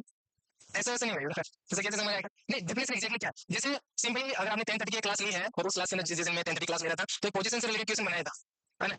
अब जैसे मैं बोलूंगा कि राइट लेटरल मेरी पोजीशन है, मैं सो रहा हूँ, मैं राइट लेटरल में हूँ, तो वो कैसी पोजीशन बनेगी? तो याद है कि जो राइट साइड का है अगर मैं राइट लेटर में सो रहा हूँ तो ये मेरा लेफ्ट हो गया, तो इस तरीके से ये जो राइट साइड वाला है वो मैं ऊपर की तरफ है, तो अंदर रोब है, बेड के चिपका कौन सा है मेरा, बेड के चिपका आपका लेफ्ट वाला पोर्शन, और मैं इस तरीके से लेता हूँ तो ये मेरा क्या है, राइट साइड का, तो राइट लेटर है। इसमें भी आप देखेंगे ये जो व्यू है, पहले तो इसको कैसे समझे कि ये जो व्यू है वो कौन सा है, पोस्टीरियर है, एंटीरियर नहीं है, ये पोस्टीरियर है और ये एंटीरियर है। अब ये पोस्टीरियर एंटीरियर समझ इस तरीके से है, इस तरीके से नहीं है, ये कैसा व्यू है, इस तरीके, ये पोस्टीरियर हो गया मेरा, ये एंटीरियर हो गया, और यहाँ पे आप देखेंगे तो मेरी पोस्टर इस तरीके से है, तो अगर मैं इस पर्सपेक्टिव से बात करूं क्योंकि आप इधर से देख रहे हैं, तो ये वाला कौन सा हो गया, राइट, तो ये राइट लेटरल व्यू ही है। बहुत डिटेल्स में चलेंगे, वापस आ जाए, लेकिन ऐसा होता है कभी एग्जाम में क्वेश्चन पूछे जाता है तो किसके अकॉर्डिंग हम बनाते हैं, तो जो पोस्टर आपका विजुअल होता है, जो दिखता है आपको, उसको हम बोलते हैं, जैसे सुपन पोजीशन, आप लेटे हुए हैं तो लेटे हुए ऊपर वाला पोर्शन विजुअल है, इसलिए क्या बोले सुपन, उल्टा है, ये बैक वाला पोर्शन है वो आपको पीछे दिख रहा है, इसलिए उसको क्या बोलते हैं, प्रोन पोजीशन। तो कौन सा पोस्टर, कौन सा पार्ट आपको विजुअलाइज होता है उसके अकॉर्डिंग आप इमेज बना लेते हैं, पोस्टर बना लेते हैं, तो राइट और लेफ्ट को बोलते हैं, वो आपको याद रखना, क्लियर है।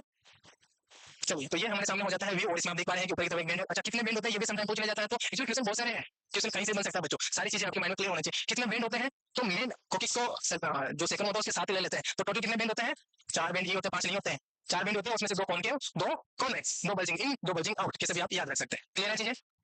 चलिए, तो ये इमेज होगी, आगे बढ़ते हैं, वन बाय वन सभी को डिटेल्स में डिस्कस करते हैं। चलिए, पहले वर्टिब्रा है उसके कर्व के बारे में थोड़ा जान लेते हैं, कॉन्वेक्स और कॉनकेव शेप कैसा होता है। तो एंटीरियर पोस्टीरियर जो व्यू होता है, और इसको लिखे, हाँ बिल्कुल, जो रजनी है उनका क्वेश्चन है कि सर, हाँ ठीक है भाई, काम का क्वेश्चन है, ओ वाला क्वेश्चन नहीं है, क्वेश्चन है उनका कि सर जैसे जैसे एज बढ़ती है वैसे वैसे आपकी हाइट भी कम हो जाती है। 2 रीजन है, पहला रीजन तो क्या है, हाँ 2 रीजन है, एक तो ये है कि आपकी जो बोन्स होती है, बोन्स होती है वो थोड़ी बेंड हो जाती है, वर्टिब्रा आपकी बेंड हो जाती है उसकी वजह से, और दूसरा खास रीजन जो आपकी इंटरवर्टिब्रल डिस्क है, उसमें जो हाइड्रेशन वाला पोर्शन होता है, 2 पार्ट बनते हैं, वो वहाँ पे धीरे धीरे डिहाइड्रेट होने लगता है, धीरे धीरे डीजनरेट होने लगता है, तो पहले तो वो पल्पी रहती है, इस तरीके से बल्जिंग रहती है, लेकिन उसमें एज के साथ साथ में जो पल्पीनेस है उसका कम होने लगता है, इसलिए ओल्ड एज में थोड़ी थोड़ी सी आपकी हाइट वापस कम हो जाती है, और इसी का एक खास रीजन भी है कि जब आप रात में सोते हैं, मतलब सोने के लिए जाते हैं, पूरे दिन में आप बैठे हैं, खड़े हैं, तो उसकी वजह से आपकी हल्की सी हाइट जब आप at the time of the bed measure करते हैं तो कम मिलती है, लेकिन जब सुबह मेजर करते हैं, उठते हैं तब, तो आप पूरा रेस्ट लेके उठे हैं, बहुत अच्छे से रिलैक्स किया आपकी वर्टिब्रा, उसके बीच की इंटरवर्टिब्रा भी रिलैक्स की, उसमें अच्छे से हाइड्रेशन लिया है, तो वापस जो वो फ्यूज हुई थी वो धीरे धीरे वापस नाइट में इस तरीके से वापस बल्ज हो जाती है, अच्छे से हाइड्रेटेड हो जाती है, और इसलिए आप मेजर करेंगे, कभी नोट करना ये चीज। तो सुबह जब आप उठते हैं तो आपकी हाइट हल्की सी बढ़ी हुई होती है, हल्की सी है, ऐसा नहीं है कि रात को सोए तो 4 फीट सुबह 8 फीट होगी, वैसा नहीं, हल्की से मतलब थोड़ा सा वेरिएशन होता है ना, और उसका रीजन मैंने बता दिया। तो जो एज है उसके साथ में भी जो रजनी का डाउट है वो यही है। तो वर्टिकल की जो नॉर्मल कर्व होती है एंटीरियर पोस्टीरियर में तो कोई कर्व नहीं बनती है, क्योंकि वो क्या दिखता है आपका स्ट्रेट दिखता है। लेटरल की हम बात करें तो 4 स्लाइड बैंड है, एग्जाम का क्वेश्चन है लिख लेना, तो रुक जाओ। 4 बैंड होते हैं और वो कर्व होते हैं, 4 कौन कौन से, तो उनमें से जो 2 होते हैं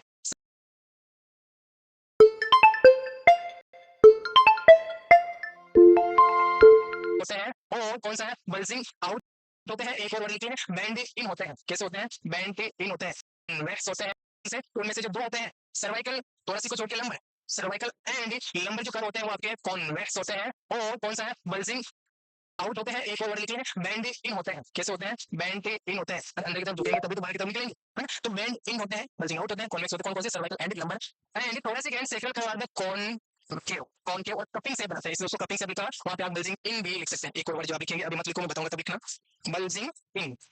देन इनकी इससे स्ट्रेंथ, इसकी जो स्ट्रेंथ होती है वो बढ़ती है कभी, ये जो शेप जो बनाया गया है, ये जो शेप बनाया गया है, ये आपकी जो लेंथ है उसको एडजस्ट करने के लिए, मतलब ये जो वर्ड लिखा है मैं आपको बताने की कोशिश कर रहा हूँ कि आप थोड़ा ऐसे रहते हैं तो आपकी साइड होती है, आप थोड़ा और किस तरीके से आपकी जो हाइट बढ़ रही है, ये जैसे नॉर्मल ये हाइट मैं से खींच रहा हूँ तो मेरी हाइट बढ़ रही है, वो किसकी वजह से बढ़ रही है, वो इन वर्टिब्रा की वजह से ही बढ़ रही है। तो ये जो बेंड होता है वो धीरे धीरे स्ट्रेट होने की कोशिश करता है, उसकी वजह से आपकी हल्की फुल्की हाइट बढ़ जाती है। यही यहाँ पे बताया कि ये बेंड होते हैं थोड़ी बहुत आपकी हाइट को इंक्रीज करने में रोल प्ले करते हैं, help them maintain balance in the upright position, और ये बेंड और का हेल्प करते हैं, अपराइट पोस्चर को मेंटेन करने में भी हेल्प करते हैं कि आप सीधे रहें, आप स्ट्रेट रहें, उसमें भी ये बेंड हेल्प करते हैं बेसिकली।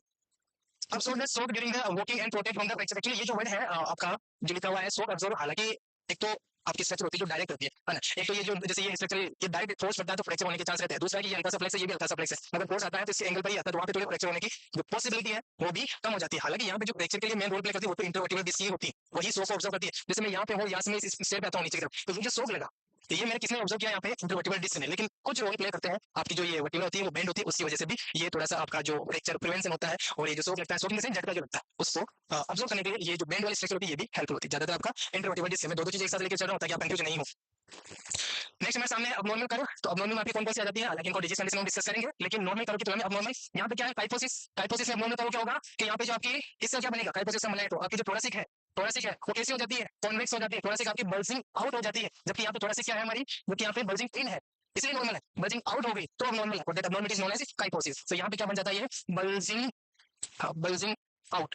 लोरोसिस में आपकी जो लंबर वर्टिब्रा है, लंबर वर्टिब्रा नॉर्मली कैसी रहती है, बल्जिंग आउट रहती है, और लोरोसिस में बल्जिंग इन हो जाती है, इसलिए ये जो शेप होता है वो आगे आ जाता है, जो आपकी ये होती है, हाँ बिल्कुल प्रेगनेंसी में कॉमन होता है, और वहाँ पे याद रखिए प्रेगनेंसी अगर क्वेश्चन में लिखा हुआ है तो प्रेगनेंसी में लो डोज इसको फिजियोलॉजिकल चेंज माना जाता है, डिजीज कंडीशन नहीं है, अबनॉर्मलिटी नहीं है। और अगर ऑप्शन में प्रेगनेंसी डिस्टर्ब नहीं कर रखा है, डायरेक्टली बोला तो फिर वो अबनॉर्मलिटी है। लेकिन अगर क्वेश्चन में आ गया कि वो प्रेगनेंसी से रिलेटेड है तो वो नॉर्मल फिजियोलॉजिकल चेंजेस है, आपकी प्रेगनेंसी वो वापस नॉर्मल पोर्शन में आ जाता है। ये भी आपको याद रखना। तो लो डोज में क्या हो जाता है, आपकी जो लंबर वर्टिब्रा होती है, जो आपकी ये वाली लंबर वर्टिब्रा होती है, यूजुअल बल्जिंग आउट रहती है, लो डोज में बल्जिंग इन हो जाती है, आगे की तरफ आ जाती है, इस तरीके से सेफ बन जाता है। समझ पा रहे हैं? और स्कोलियोसिस में तो आपका साइड व्यू जो स्ट्रेट होता है वो आपका ऐसे घूम जाता है, तो ये आपकी थोड़ा सी लंबर के अंदर मेनली देखने को मिलता है। थोड़ा सी लंबर ही आपकी ज्यादातर इसमें इफेक्ट होती है। ठीक है इन सब चीजों को। चलिए फेलो के बारे में और बताता हूँ मैं, है ना। यूजुअली ये जो अबनॉर्मल कर रहा है काइपोसिस में तो क्या होगा कि आपका जो थोरासिक वाला है, काइपोसिस मतलब कुबड़ है ना, तो ऐसे हमारा सेव हो जाता है। और ऐसे तो ये तो बची हुई है, इसके बाद में कौन सी आपकी थोरासिक वाली, तो थोरासिक वाली बाहर निकल जाती है पीछे की तरफ, तो यहाँ पे क्या बन जाता है, एक कुबड़ बन जाती है, उसको हम क्या बोलेंगे कि बल्जिंग आउट हो गया, बाहर की तरफ से उबार आ गया। तो काइपोसिस में क्या होगा, बल्जिंग आउट हो जाएगा। लेकिन नॉर्मली क्या रहती है आपकी जो थोरासिक वाली होती है वो अंदर की तरफ रहती है, इसलिए हमने इमेज पहले कवर की है, अभी जस्ट पहले स्लाइड में दिखा था। और लोडोसिस में क्या होता है कि लंबर वर्टिब्रा होती है, जिसकी नॉर्मल स्ट्रक्चर क्या होती है लंबर वर्टिब्रा की, कि ये कैसे रहती है आपकी कौन केयरस होती है, यहाँ पीछे देखेंगे लंबर वर्टिब्रा ऐसी है इस तरीके से, है ना। लेकिन प्रेगनेंसी में कैसे हो जाती है इस तरीके से, मेरे हाथ को आप देख पा रहे हो ऐसे, और प्रेगनेंसी में ये कैसे हो जाती है इस तरीके से, तो इस तरीके से होगी तो आप देखेंगे यहाँ पे कप बन गया, तो ये बल्जिंग इन होगी। और यूजुअली जो आपकी लंबर वर्टिब्रा होती है वो इस तरीके से रहती है बल्जिंग आउट, तो वो आपका लोडोसिस है। क्लियर है? स्कोलियोसिस में आपका साइड भी चेंजेस हो जाता है, जो हाईली मोबल है उनके अंदर होता है ज्यादातर वर्टिब्रा कौन सी है, तो आपका जो ट्रंक वाला बनाती है यहाँ से यहाँ तक, तो ये आपका थोरासिक होगी, उसके बाद में आपकी लंबर होगी। तो जो स्कोलियोसिस होता है उसमें जो ज्यादातर चेंजेस होता है वो पहले आपका थोरासिक, उसके बाद में लंबर के अंदर होता है, वो भी लिख लें। ये भी क्वेश्चन बनता है काइपोसिस मेनली कौन सी वर्टिब्रा के अंदर होता है, तो that is in the thoracic. Lordosis किसमें होता है, that is in the lumbar vertebra. और स्कोलियोसिस प्राइमरी अगर पूछा एक ही ऑप्शन देके पूछा है तो मेनली थोरासिक, और है तो फिर आपका थोरासिक विद द लंबर। हर एक चीज को कवर करें।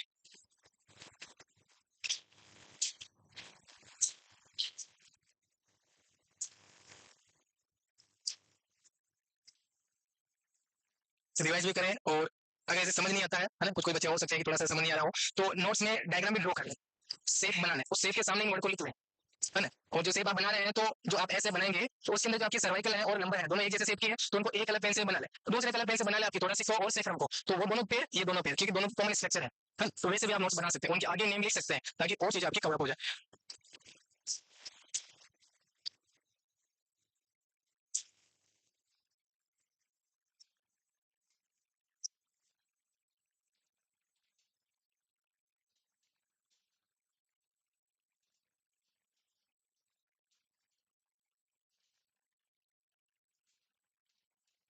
हो गया, लिखिए थोड़ा स्पीड में। ये वीक होने वाला है इस वीकेंड पे, जैसे आज फ्राइडे है एंड सैटरडे और आपका फाइनली संडे। वैसे आप लोगों का कोई संडे नहीं है नहीं होता संडे, कुछ नहीं है सर, सब खत्म है। नहीं है बच्चों, अभी संडे मंडे सब हो जाए, एक ही चीज है आपकी प्रिपरेशन, है ना, उसी में फोकस रहें। तो जो सैटरडे संडे आ रहा है उसको हो सकता है कि लंबी क्लासें हो आप लोगों की, तो उसके लिए भी प्रिपेयर रहना है ना। और चेहरे हम जान चुके हैं लगभग, ऐसा नहीं है कि कोई चेहरा बजाय वो नहीं आएगा, बंक मार लिया हॉस्टल में जाके बिस्तर से उठा के ले आएंगे, है ना। हाँ, क्लास का टाइम आपको बता दिया जाएगा, 7 बजे 8 बजे जो भी है, 9 बजे जो भी रहता है, 6 बजे रखें, 5 बजे, 5 बजे चैलेंज मत करो बच्चों। जैन सी प्लेटफॉर्म है ये, है ना, आप जहाँ बैठे हैं वो जैन सी प्लेटफॉर्म है, और साबित कर चुका है ऑलरेडी कि 24 घंटे की क्लास भी होती है, यूट्यूब पे लाइव चलती है 24 घंटे की। और सबसे बड़ी बात बच्चों, हमने तो आपके सामने प्रूव किया ही है, जैन सी प्लेटफॉर्म ने तो प्रूव किया, लेकिन सबसे खास जो हमें लगा कि आप लोग जुड़े रहे, ये खास था यार। मतलब लगातार रात के मतलब मिड नाइट, मतलब 12 से लेके सुबह 6 बजे का जो पीक टाइम होता है जिसमें तो सोना ही है, उस टाइम में हो सकता है कि चला के आपने रख दिया साइड में, आप सो रहे हो क्योंकि वो तो नहीं दिखे। अच्छा फिर याद है आप लोगों को, बहुत वाली बात याद है। हाँ, तो ये चीजें हम प्रूव कर चुके हैं, तो 5 बजे हो तो 5 बजे भी हो सकता है, तो चैलेंज नहीं करेंगे सर, 5 बजे कर सकते, 5 बजे भी बुलाया जा सकता है ना। हीरा बना सकते छोड़ेंगे आप लोगों को, जैसे भी बोला जाता है वैसे रेडी रहे। ठीक है, 5 बजे तो नहीं, ये तो जैसे एक मजाक की बात है ना, हमें भी अपना देखना होता है भाई, आप तो 24 घंटे पढ़ने के लिए तैयार है, करेंगे। तो कुछ भी टाइम होता है वो आपको पहले बता दिया जाएगा, और खान साहब आप लोगों को शेड्यूल बता देते हैं, है ना। कभी अनाउंस नहीं, बातें क्यों हो रही है, बातें क्यों हो रही भाई, हाँ साइलेंट हो जाए, नहीं ऐसे देखिए, ऐसे क्यों क्यों आप करते रहेंगे, मैं समझूंगा नहीं, कोई खास बात है तो एक बंदा खड़ा होकर बोलेगा सर ये मुद्दा है, ये बात है, वो बात रखिए अपनी। ऐसे सारे ग्रुप में पता नहीं क्या बोले जाए, कुछ नहीं समझे जाएंगे, और ऐसे बोल रहे हैं तो बजाय चुप रहे, बोले ही नहीं, है ना। टाइम जो भी होता है वो आपके सामने अनाउंस कर दिया जाए, फिर मजबूरन बच्चों को गुस्सा दिलाते हो आप, ऐसे में गुस्सा पड़ता नहीं हो लेकिन भी आना पड़ेगा ना। हाँ, सुन लो, शांति से सुन लो भाई, हाँ थोड़ी चुप हो जाओ, जुबान को बंद कर लो अपनी को, दिन में करते रहते हो, चुप हो जाओ।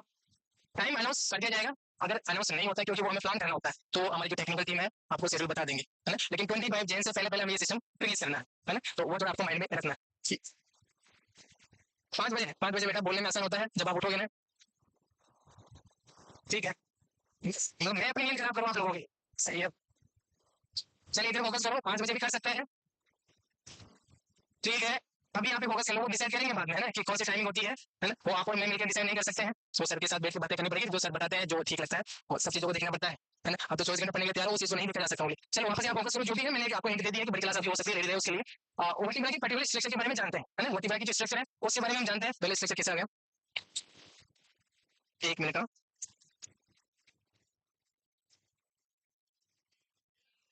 किसने दिखा छोड़ा आप लोगों को। चलो मैं थोड़ा स्लाइड को चेंज कर रहा हूँ, पेशेंस बना के रखिए। हाँ ठीक है, अभी उस क्वेश्चन को मॉडिफाई करते जाएगा आप लोगों के सामने, तो अपने आप को ऐसा नहीं समझे ज्यादा, मेरे को पता है कितना आप लोगों को पता है बावड़ो।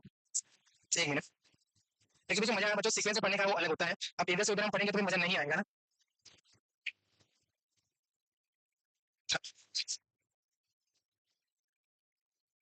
चलो जो हमें चाहिए वो मिल गया है। तो अभी जो हमने वर्टिब्रा पढ़ी है, पहले वर्टिब्रा के सभी के बारे में साथ साथ में पढ़ेंगे, फिर एक वर्टिब्रा के बारे में पढ़ेंगे ताकि बीच में कुछ और कंफ्यूजन नहीं हो। स्लाइड थोड़ी रीअरेंज थी, उनको रीअरेंज कर लिया हमने। वर्टिब्रल रीजन, वर्टिब्रल रीजन कौन कौन से होते हैं, अभी 5 रीजन हमने दे दिए थे। सर्वाइकल वर्टिब्रा, देन उसके बाद में आपकी थोरेसिक, लंबर और आपकी सैक्रम कोक्लिक्स कौन कौन से होते हैं, कैसे होती है वो एक बार देख लेते हैं। तो C1 से, अच्छा ये भी होता है यहाँ पे जो लिखा होता है C1 to C7, इसका मतलब ये है कि यहाँ पे C1 है, C2 है, C3 है, C4 है, C5 है, C6 और C7 है। और अगर आपके सामने लिखा होता है C1 एंड C7, तो वो दो वर्टिब्रा की बात कर रहे हैं। ये भी कभी कभी चीजें मात्र दे देती है कि सभी की बात कर रहा है, from the here to there यहाँ की बात कर रहा है, या भी ओनली इसी और उसकी बात कर रहा है। समझ पा रहे हो, दो चीजें होती है, ये कभी कभी कंफ्यूज कर देती है। तो बीच में क्या है उसकी थोड़ी वैल्यू समझे, है ना। तो सर्वाइकल वर्टिब्रा है, और सर्वाइकल वर्टिब्रा आपकी कितनी होगी, टोटल 7 होती है। C1 से लेके C7 तक, यानी C2 C3 4 5 6 तक इसमें ही इंक्लूडेड है।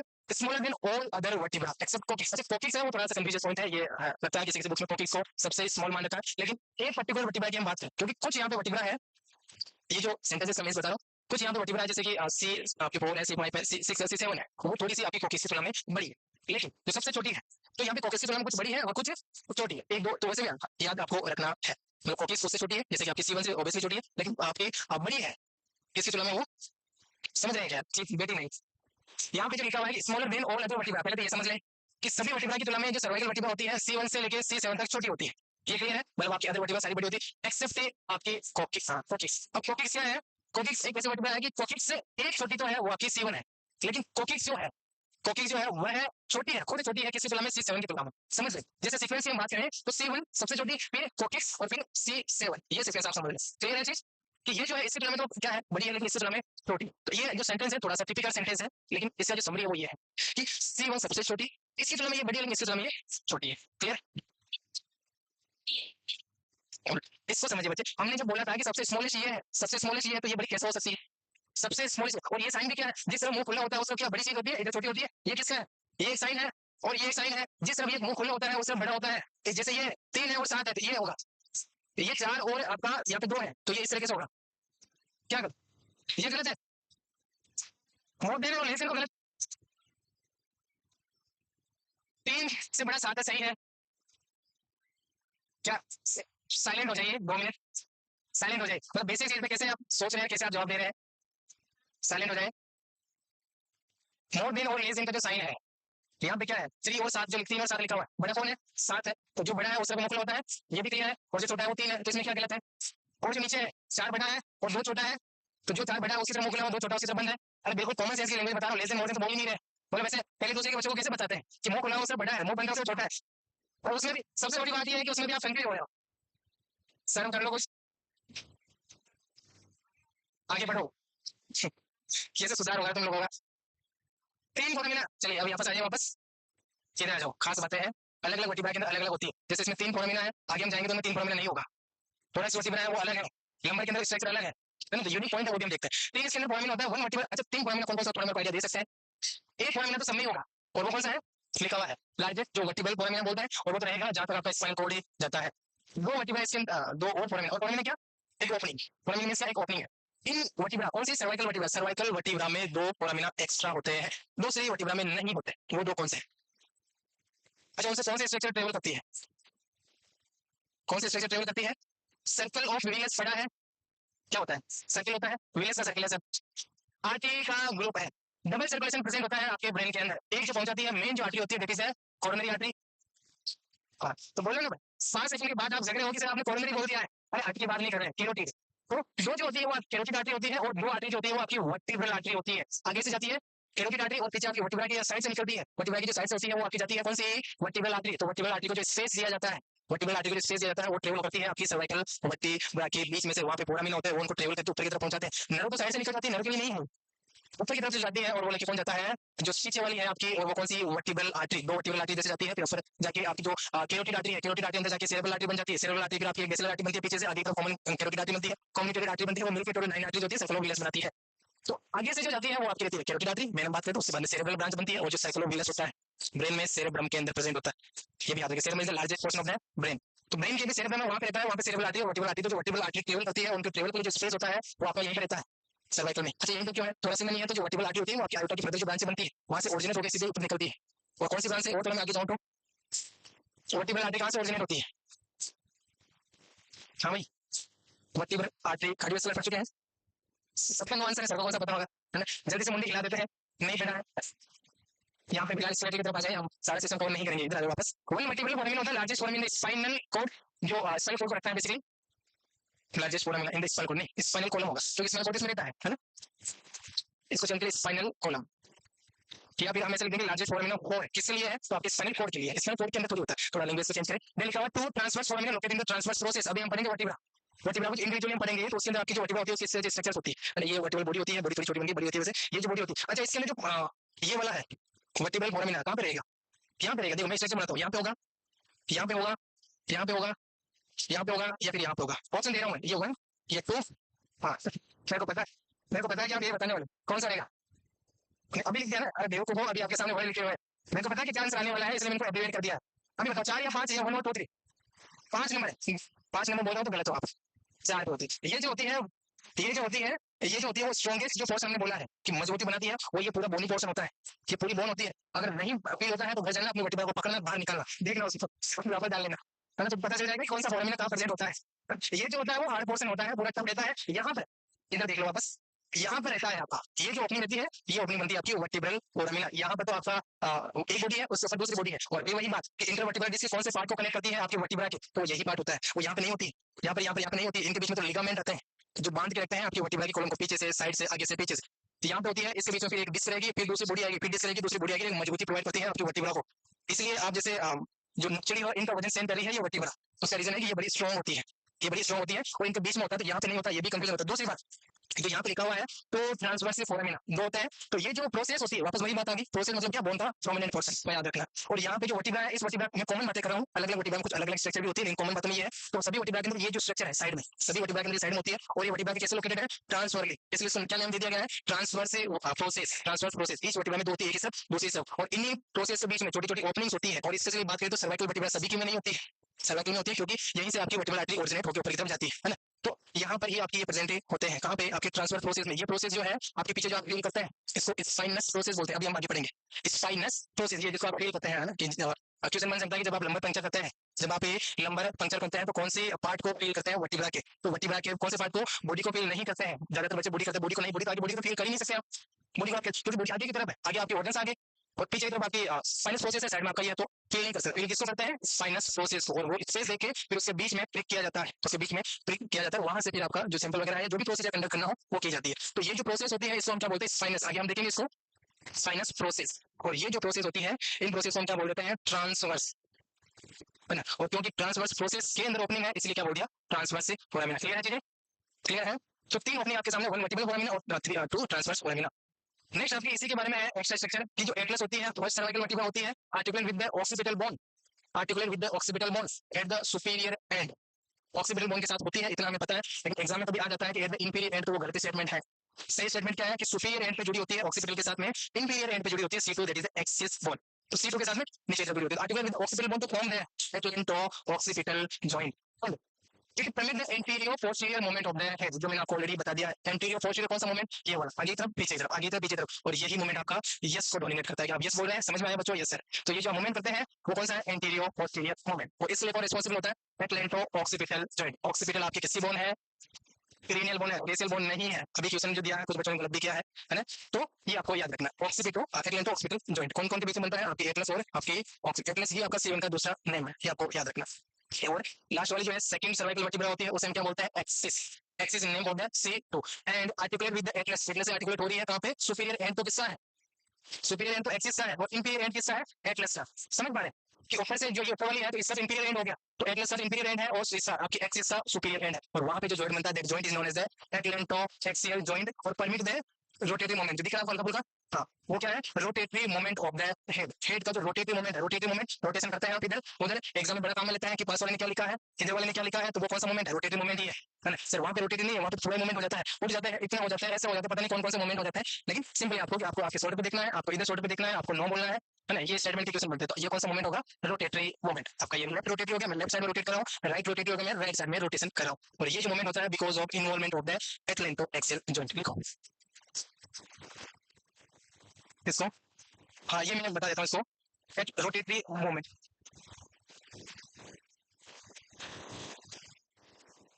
चलिए बड़े स्मार्ट हो गए आप लोग क्या। सुन बेटा, कितनी क्लिपिंग कर लो, कितने बार करो, समोसे तो नहीं खिलाएंगे आपको, तो खिला दी भाई, चलिए खिलाएंगे। उचित समय आने पर आपको प्रसाद दिया जाएगा।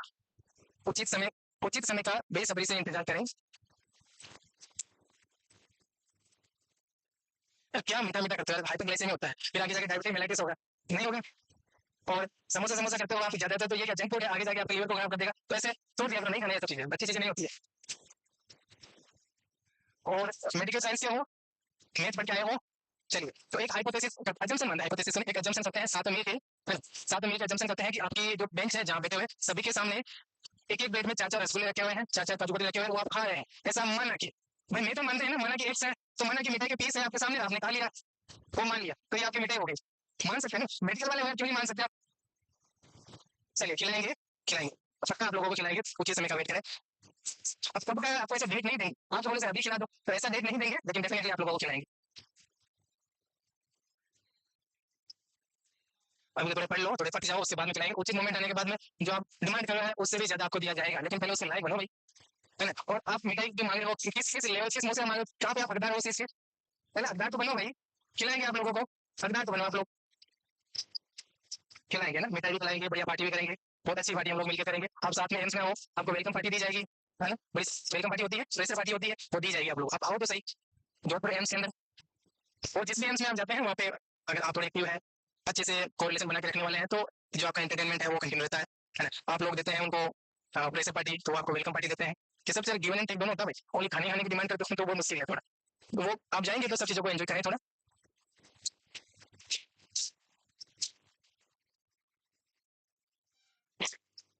हो गया, थोड़ा स्पीड में लिखो बच्चों, थोड़ा स्पीड मेंटेन करो, देखो टाइम हो गया यार, मतलब मैं जो सोच गया था आज ये सुनना है उससे थोड़ा सा रह जाता है, थोड़ा सा स्पीड मेंटेन करो। और अभी अपनी इतनी क्लास और एक्सेल स्केलेटल हुआ है, अपेंडिकुलर पेंडिंग है थोड़ा, उसके बाद में फिर आपका मेन पोर्शन है डिजीज कंडीशंस वो पेंडिंग है, उसके बाद में भी मसलर सिस्टम पेंडिंग है, मसल्स के बारे में 25 जेन बना नया बैच स्टार्ट हो रहा, तो हमारी प्लानिंग है कि उससे पहले पहले फिनिश कर लें। आपको परमिशन रहेगी, आप कंटिन्यू रहेंगे, लेकिन नए बेस से जो चीजें होती है तो नए सिरे से स्टार्ट होती है ना। और ये जो कोचिंग सेशंस होते हैं कॉलेज की तरह एक्सपेक्ट नहीं करें कि सर पहले फर्स्ट ईयर होगी उसके बाद ही सेकंड ईयर आएगी, या फिर first year second year third year fourth year सारी साथ ही चलती है। इसलिए आप देखोगे आपने ऐसे बच्चे भी है जो 2-3 बेच हैं, ऐसे बच्चे भी जो प्रेस है, ऐसे बच्चे जो 3-4 बेच भी 2 बेच, तो ये कॉम्बो है ना। और ये एक संस्थान को कंटिन्यू रनिंग के लिए और अपना वजूद बनाए रखने के लिए बहुत सारी चीजें होती है बच्चों, तो इसलिए मस्त भी है। तो इन सब चीजों के साथ थोड़ा एडजस्ट है। काफी बच्चों के माइंड में ये होता है कि पहला बैच अभी तो हुआ नहीं, उससे पहले दूसरा, तो आपका तो कोर्स है, आपका जो प्रॉमिस किया गया एक भी टॉपिक एक भी सब्जेक्ट आपका नहीं रहेगा, है ना। जो आपका लास्ट टॉपिक है हो सकता है अगले बेच से वो नया टॉपिक हो, है ना, तो वो उसके लिए नहीं रहेगा, लेकिन आपका लास्ट हो जाएगा। फिर उनके लिए कुछ कुछ चीजें ऐसी होगी जो आने वाले बेच के लिए नहीं होगी, उनका लास्ट रहेगा, तो ये ऐसे ही चल रहा है ना। एक रनिंग में आपका सिलेबस पूरा करवाया जाएगा, जैसे कि आपसे दावा किया जाता है, कोई भी डाउट नहीं है उस चीज में। एक्स्ट्रा टाइम लेके करवाया जाएगा, एक्स्ट्रा क्लास आपके लेके करवाई जाती है ना, लेकिन आपका कोर्स पूरा होता है। हो गया, चलिए ठीक हो जो थोड़ा सा सुनो, आगे बैठ के आप जरूर पीछे वाले बोल रहे हैं, हो गया। कास्ट साइज बातें लिखना, ज्यादा इसमें नहीं लिखना, ये जॉइंट का नेम लिखे, वर्टिब्रा का नेम लिखे, C1 C2 किसको बोल रहे हैं वो लिखे बस, है ना। और एक चीज और लिख ले, आपने एड कर लिया तो अच्छी बात है, नहीं एड किया है तो ये भी लिख ले आप, कि जो नो मोमेंट होता है, मोमेंट वो कौन सा करवाता है आपका ये जॉइंट, और ये जो मोमेंट होता है, ये वाला जो मोमेंट होता है वो कौन सा करवाता है आपका, एक्सिस सेकंड सर्वाइकल। हाँ उल्टा लिख दिया भाई, बिल्कुल बिल्कुल उल्टा लिख दिया है। कुछ कुछ मासूम बच्चे हैं लिख लेते हैं बेचारे, सर आपने बोला है हमने लिख लिया है, आपने बोला है हमने लिख लिया है, इसमें कौन सा रहेगा आपका, यस वाला, यहाँ पे यस लिखे। और इतना भी मैं लिख रहा हूँ उसके बाद में मैं लिख के हटाओ, उसके बाद में आप लोगों ने बताया है, मतलब 4 वर्ड के बाद में, चलिए समझ सकते हैं, इतना तो आपने बताया है, छापा तो नहीं आप लोगों ने, इसका मतलब ये है कि थोड़ा समझ तो रहे हैं आप, खोपड़ी में तो सही जा रहा है आपके डाटा।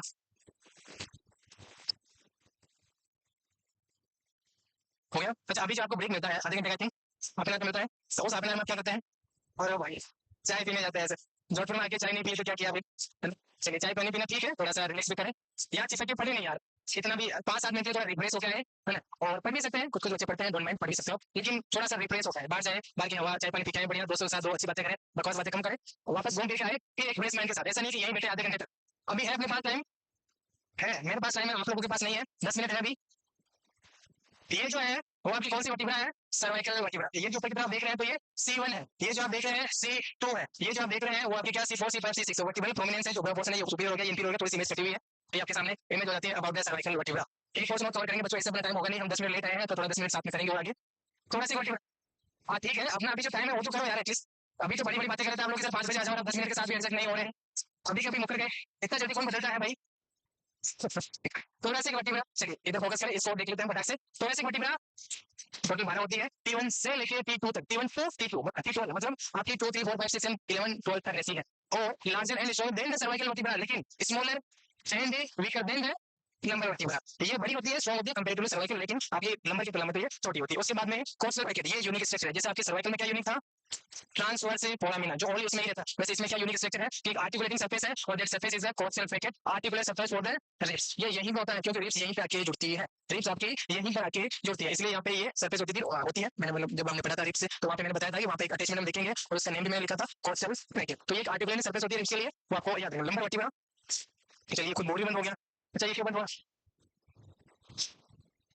तो नोट्स लिख ले, मैं बोल देता हूँ, थोड़ा सीख चलिए, नोट्स बाद में लिख लें, ठीक है ठीक है, इतना बंद नहीं जाएगा, ठीक है अभी हो गया टाइम अपना। नोट्स हम कल लिखेंगे, यहीं से कंटिन्यू करेंगे, बड़ी क्लास की जो मैं, अच्छा 2 शब्द बोल रहे, तो अभी तक क्या बोला था, अभी तक क्या बोल रहे थे, 2 शब्द नहीं थे, मतलब 2 शब्द नहीं थे, हाँ? पढ़े सुनो, 2 शब्द बोल के बता देता हूँ आपको, 2 शब्द बोल के बता देता हूँ, पढ़े के शब्द शब्द नहीं है ना, पढ़े के शब्द शब्द नहीं है, बाकी शब्द आपके 2 शब्द है, सही है भाई, मतलब वही जो रील फेमस हुई थी ना, 2 शब्द कुछ नहीं है बच्चों। प्रोमिस है आप लोगों के साथ में, आप लोगों के साथ लगे रहेंगे जब तक कि हम आप लोगों से मिठाई नहीं खा लेते, ये 2 शब्द लगे रहेंगे और कंटिन्यू मेहनत करते हैं। चलिए थैंक यू सो मच।